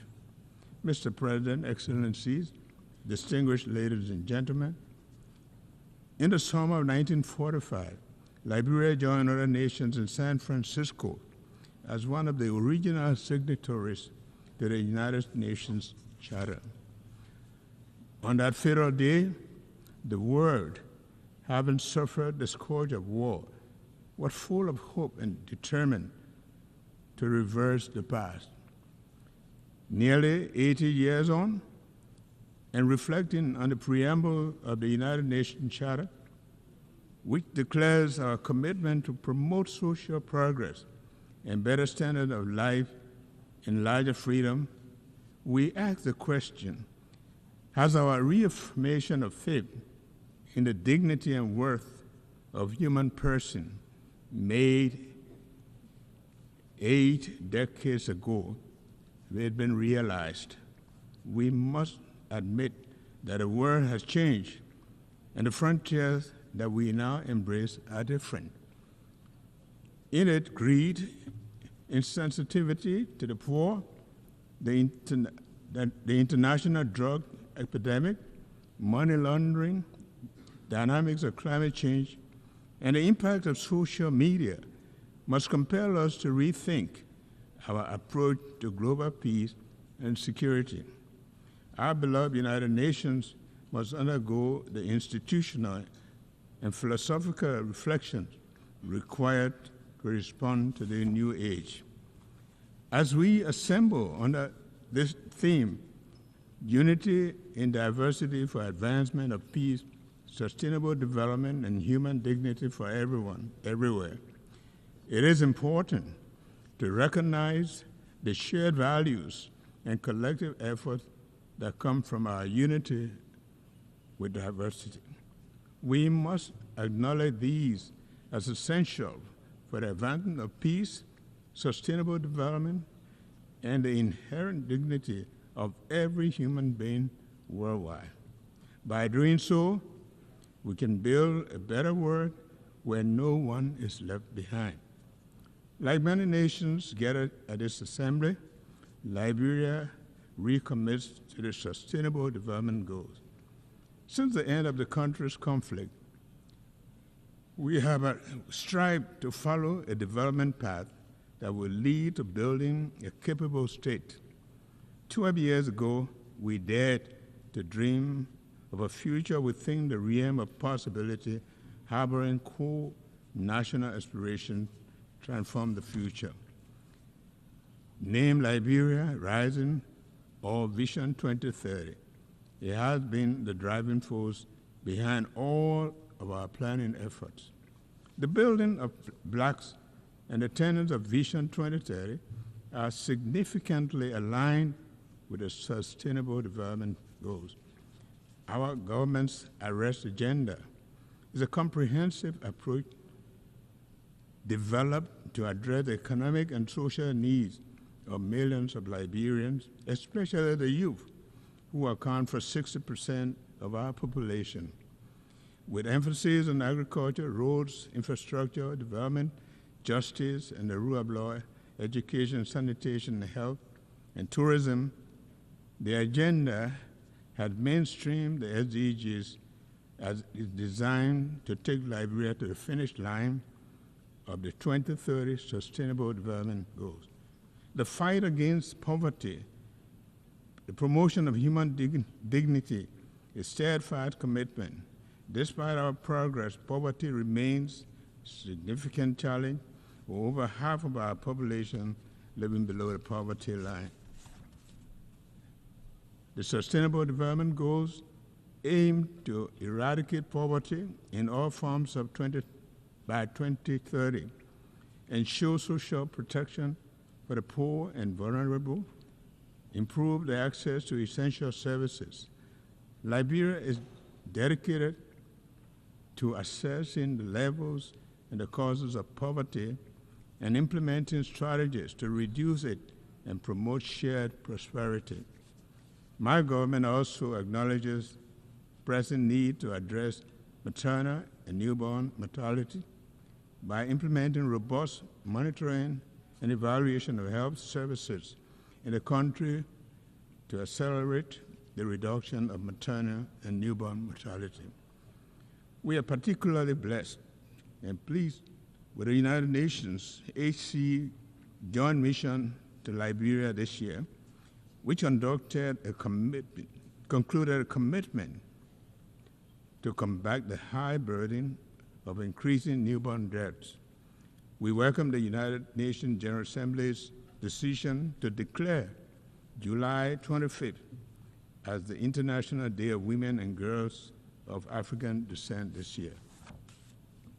This significant milestone acknowledges that women and girls of African descent have unique opportunities, but they also have challenges that the global fight against slavery and racism is necessary to achieve gender equality. Liberia credits its credentials by producing the first woman president of the United Nations General Assembly, Angie Brooks Randall, and first female president of Africa, President Ellen Johnson Sirleaf. Liberia has witnessed and continues to witness the immense contribution of women and girls of African descent in politics, culture, and every area of societal development. Excellencies, distinguished ladies and gentlemen, Liberia has enjoyed uninterrupted peace for almost 2 decades, following the 14 years of civil conflict. During this time, we have held 4 democratic elections, with last year's election marking the 4th since the return to democratic order in 2006. In January this year, Liberia achieved a historic milestone by peacefully transitioning from one democratic government to the other. This progress is significant because before the 2018 transition, the last democratic transition occurred in 1944, about 74 years earlier. We are gradually fostering and solidifying our democratic culture, ensuring that democracy is here to stay in Liberia. Now it is time for our people to reap the democratic dividends. The rule of law is fundamental for peace, justice, strong institution, and dignity for a human person. Liberia is taking significant strides towards openness, transparency, and accountability by empowering and supporting transparent institutions. Our government is committed to implementing audit recommendations by the General Audit Commission to restore public and donors' confidence in the governance system and improve regional and international cooperation. In addition, the country has taken a major step in confronting its conflict past to ensure accountability and justice for crimes and other human rights violations committed during the war and promote healing and national reconciliation.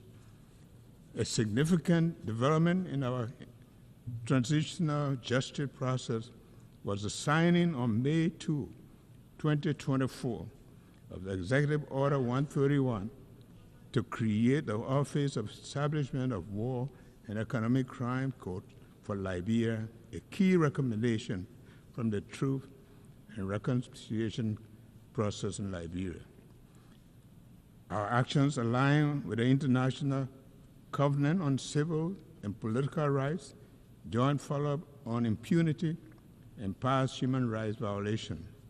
As we embark on the process and acknowledge the enormity of the task, my government seeks the support of the United Nations, partners, stakeholders in the pursuit of justice for victims, peace, and reconciliation. Liberia is facing a drug crisis that is affecting our youth and jeopardizing the country's future. This epidemic, driven by international criminal enterprises and their networks, poses a severe threat.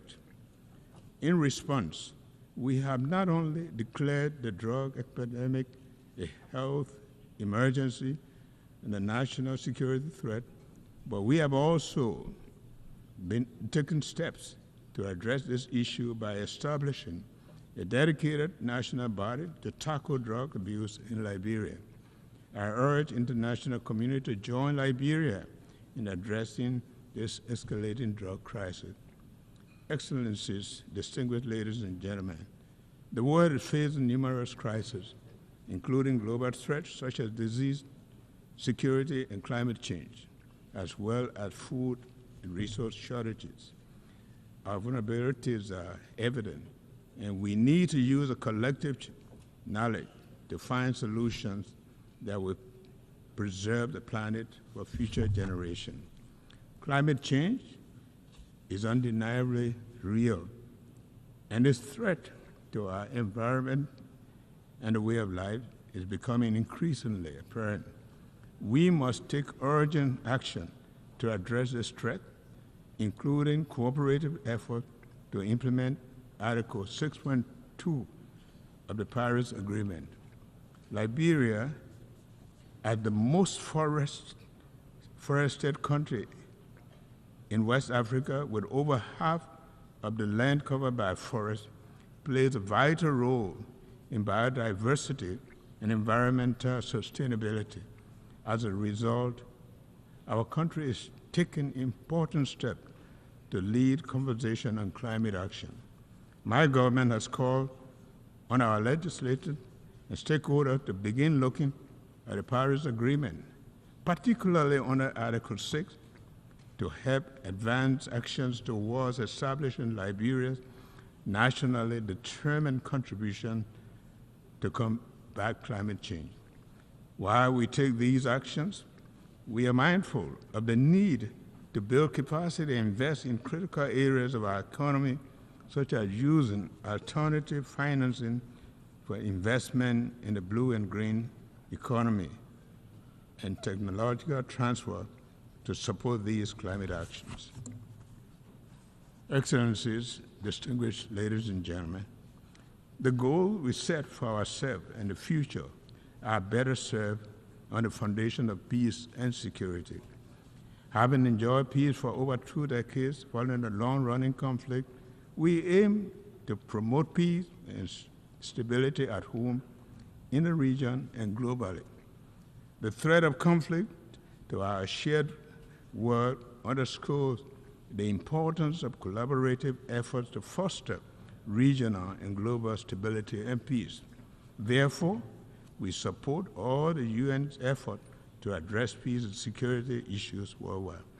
Liberia is concerned about escalating security challenges in the West African region, including terrorism and economic and political instability. These pose significant threat to regional peace. So we urge full dialogue and cooperation among West African nations to address these issues effectively. Meanwhile, Liberia firmly stands with the rest of West Africa in the resolve to maintain our 50-year-old Regional Economic Commission, ECOWAS, intact. We oppose efforts to disintegrate our union and will not accept the region being used for proxy conflicts.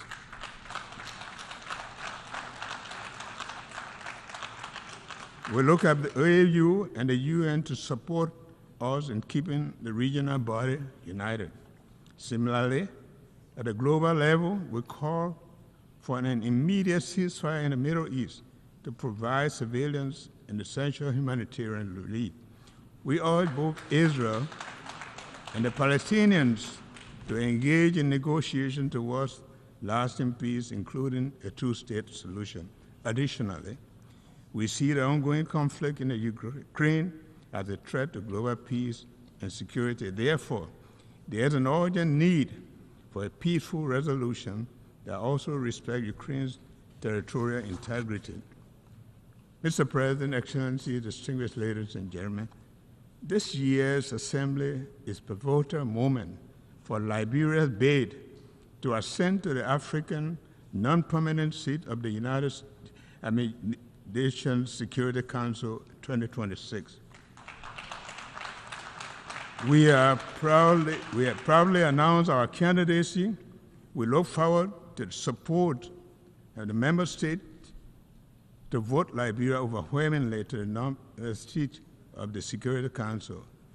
We can work with Council members to promote peace, justice, and security. Liberia is dedicated to promoting sustainable growth and ensuring human dignity for all. Liberia is prepared to work together with the United Nations and global allies and international community to accomplish the sustainable development goals, establish a fair, peaceful, and sustainable world. The commitment to unity is deeply ingrained in Liberia's history as a founding member of the United Nations and a post-war international institution, as well as regional and sub-regional organizations. It also affirms our strong belief in multilateralism and international rules and based world built on shared values and principles are crucial to the future. The future of a more peaceful, prosperous, sustainable world must be all-encompassing, fair, and dignified for everyone worldwide. One United Nations, one world. Thank you, and thank you very much.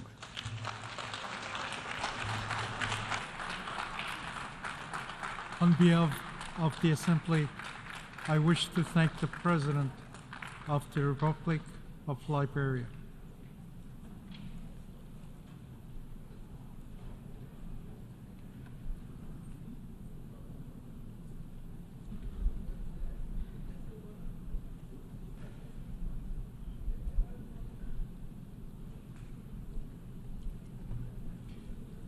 The Assembly will hear an address by His Excellency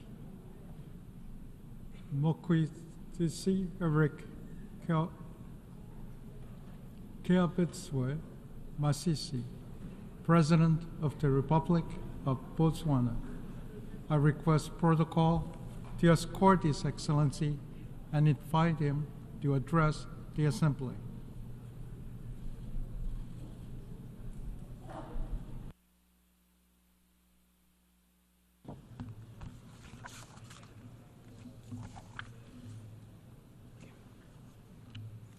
Mr. President, Excellencies, distinguished ladies and gentlemen, I wish to start by extending my congratulations to you on your election as President of the General Assembly at its 79th session. You can be assured of Botswana's full support as you steer the work of this august House. Mr. President, this Assembly continues to meet on the backdrop of an age of multiple and interconnected crises which were triggered by the COVID-19 pandemic and geopolitical tensions between major powers. These crises have been further compounded by the Israel-Hamas war, which erupted shortly after we concluded last year's high-level week. The attacks on innocent civilians on both sides are unacceptable and thus stand condemned. In the same vein, we wish to express our deep concern of the situation in the Gaza Strip, where the war has resulted in catastrophic humanitarian crises and unprecedented fatalities for civilians, children, and humanitarian workers. I should also register Botswana's concern regarding the loss of lives of the United Nations Relief and Works Agency for Palestinian Refugees in the Northeast, UNRWA personnel. I take this opportunity to pay tribute to UNRWA personnel and all humanitarian workers and their commitment to deliver aid, save lives, and alleviate suffering in Gaza and elsewhere. We owe them a debt of gratitude, and they deserve our full protection. Botswana also abhors attacks on UNRWA installations and condemns disinformation and misinformation campaigns against this life-saving General Assembly mandated agency.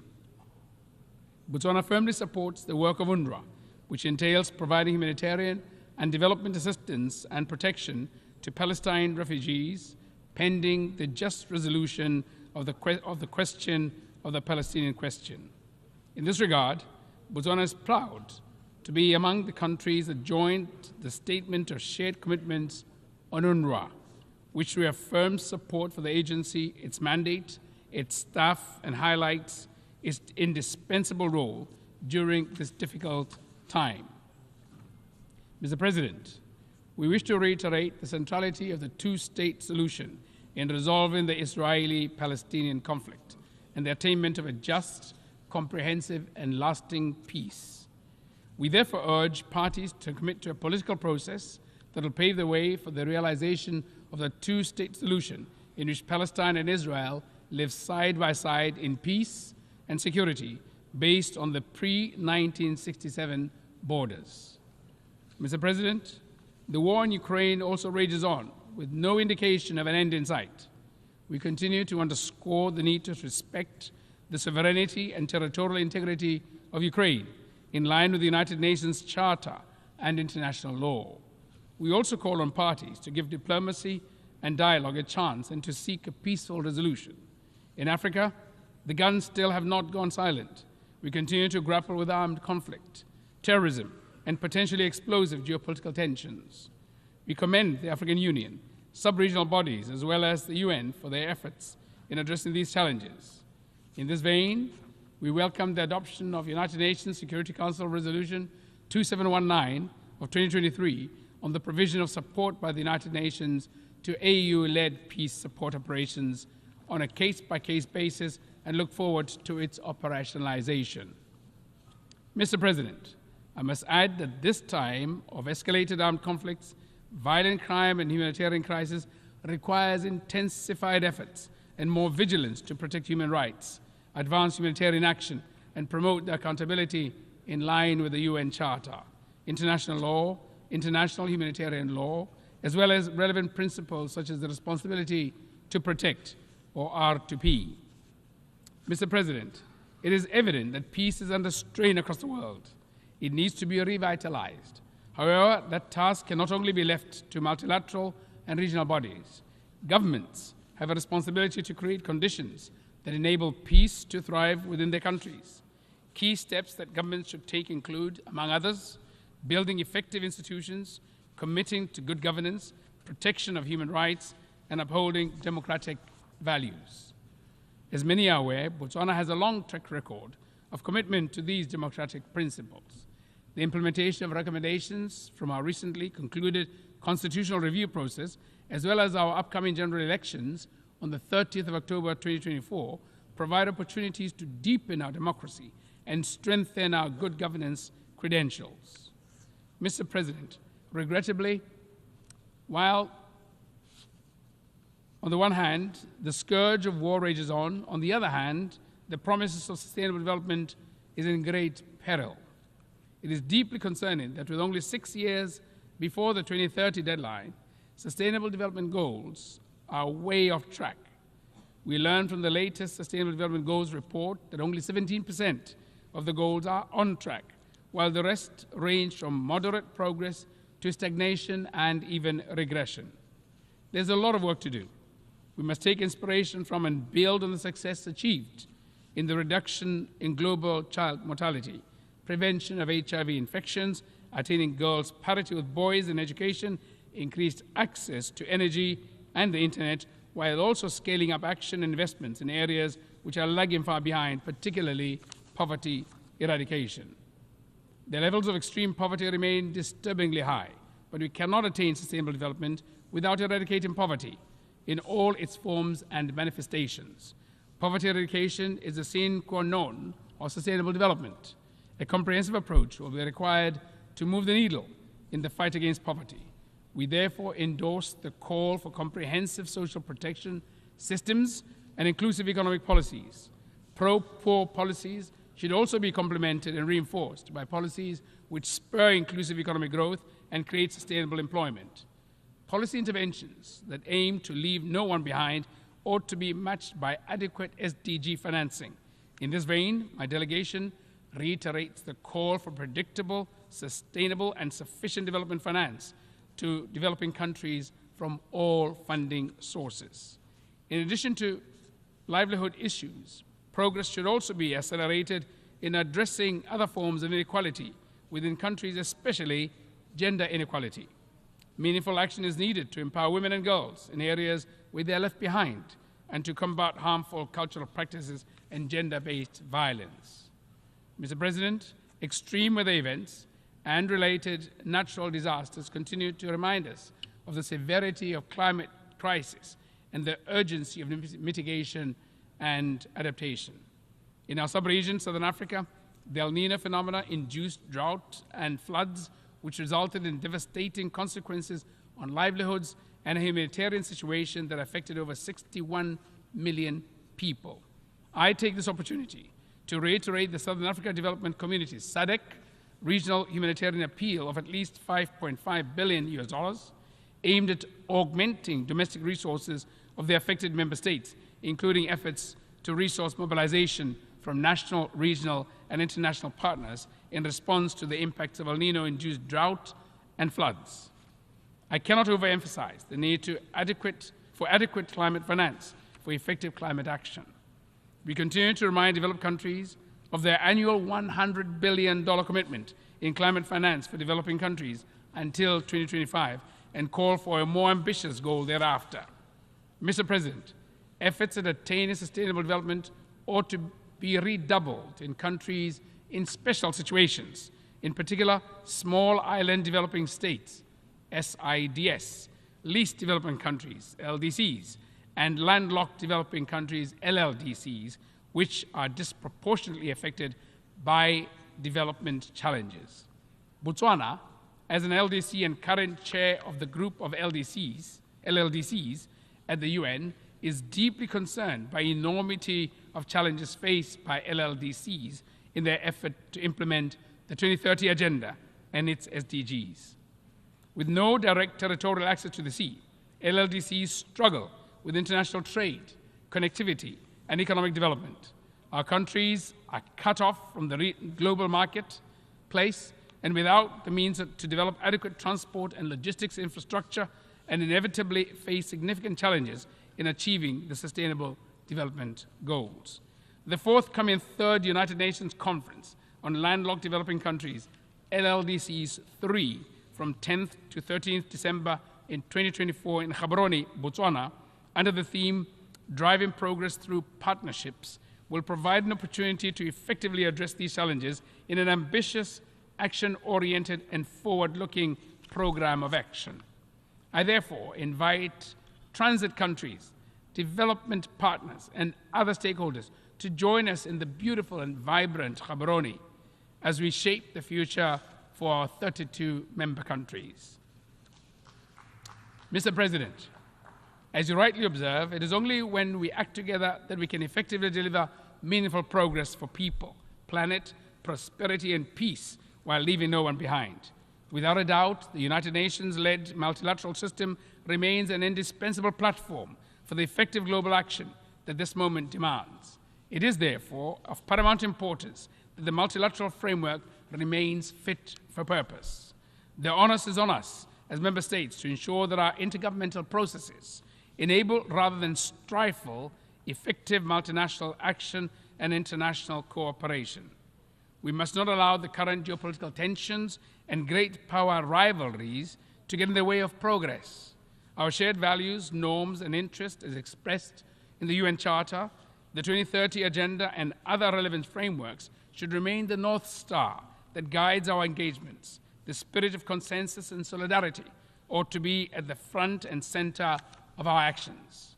Mr. President, allow me to conclude by reaffirming Botswana's commitment to to working constructively on all agenda items before the General Assembly during this session. This session offers opportunities to turbocharge action for peace, sustainable development, and human rights for the benefit of present and future generations. Let us seize the moment. I thank you. Good afternoon.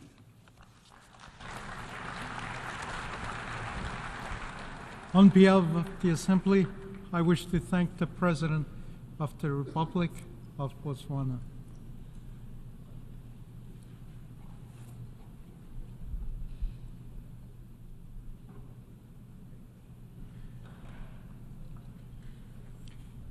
The Assembly will hear an address by His Excellency Emmanuel Macron, President of the French Republic. I request protocol to escort His Excellency and invite him to address the Assembly.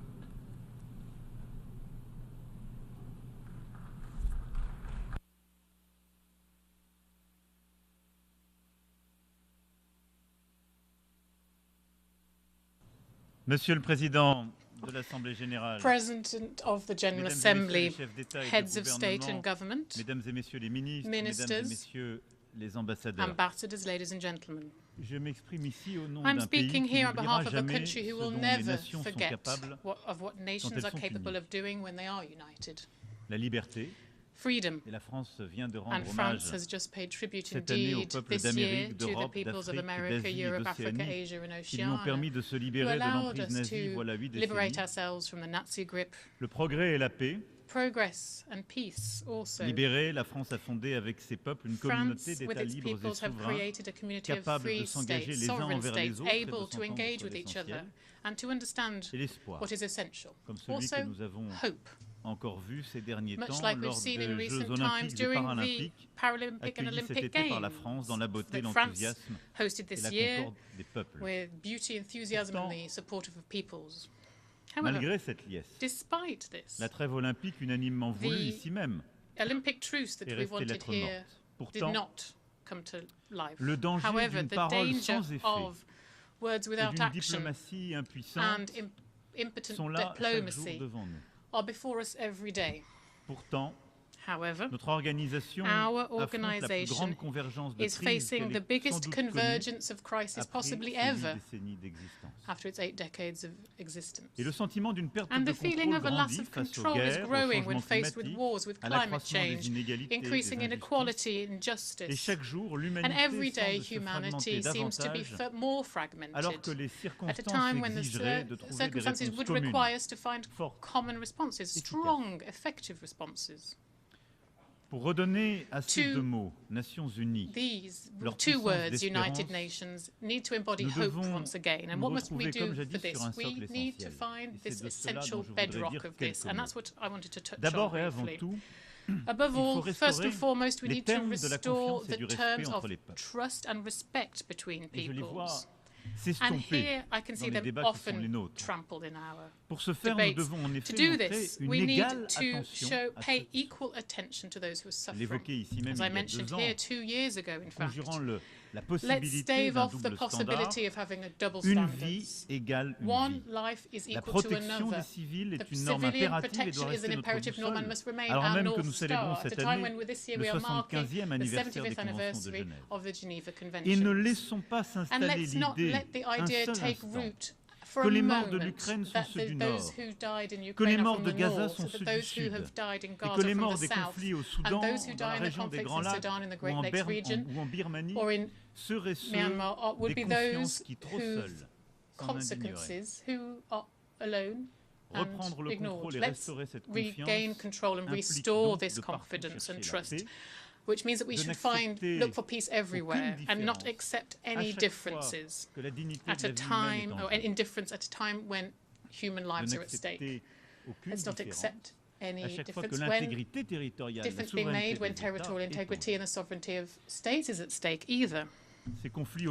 These conflicts today call into question our very capacity to ensure that our UN Charter is respected. And when I see some people want to propose peace by asking for capitulation, it's surprising. We can't even, how can we could support any idea like this? I would like to reiterate here how the protection of civilians, of all humanitarian workers, of all of those who are working to defend our common values is crucial in each and every one of these conflicts. Next, we must provide a common response to the great challenges, the two wars that are affecting Europe and the Middle East. Russia, indeed, is waging a war in Ukraine for territorial conquest, scorning the most fundamental principles of international life. They are guilty of violating the law, ethics and honour. Nothing that they're doing is in line with the common interest of nations, nor the specific responsibilities that they shoulder within this organisation. The fate of Ukraine is a question of peace and security in Europe and around the world. Because who could still believe that they are protected from their bigger neighbours, the violent neighbours, those avid ones? If we let Russia win this as if nothing happened, no one could do that. It is therefore in our common interest and the common interest of nations that Ukraine be restored in its legitimate rights as soon as possible and that just and lasting peace be built.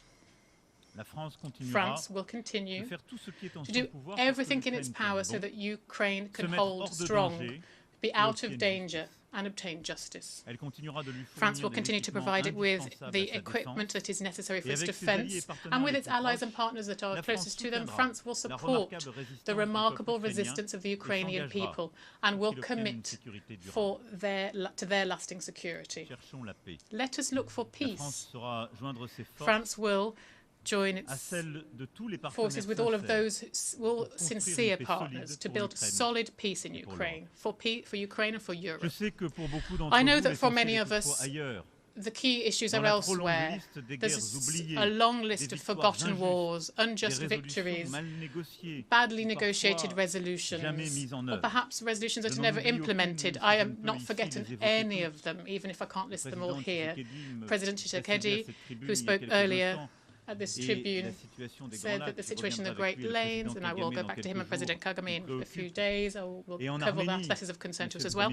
And in Armenia, Prime Minister, which France stands strongly shoulder to shoulder with the pressure from Azerbaijan and territorial intentions, the international community must be there so that peace negotiations are successful and so that the internationally recognized borders are preserved. But I know that for a lot of the people here, the essential issue beyond these wars is together, and it's also for us together here in Gaza, where the fate of the Palestinian people is currently present and heavy over all of our debates. On this topic of such a complex topic, I'd like to say clearly that France's position from day one. We condemn strongly the terrorist attack, which was terrible and unprecedented, carried out by Hamas against Israel on the 7th of October. Terrorism is unacceptable, whatever the causes may be, and here we mourn the victims of the Hamas's attack on the 7th of October. They include 48 French citizens. I express my compassion, friendship, to all of those families who have lost children, parents, friends on the 7th of October. We ask also once again and solemnly for the hostages to be released. Amongst them, there are also several French compatriots too. And here I wish to commend the efforts of the United States of America, Egypt and Qatar to achieve this. This remains a priority for us all. Israel, faced with this terrorist attack, has a legitimate right to protect their own people and to deny Hamas the means of attacking them again. And no one here could have suffered something like the 2nd of October without there being consequences. However, the war that Israel is waging in Gaza has gone on too long. The tens of thousands of civilian victims in Palestine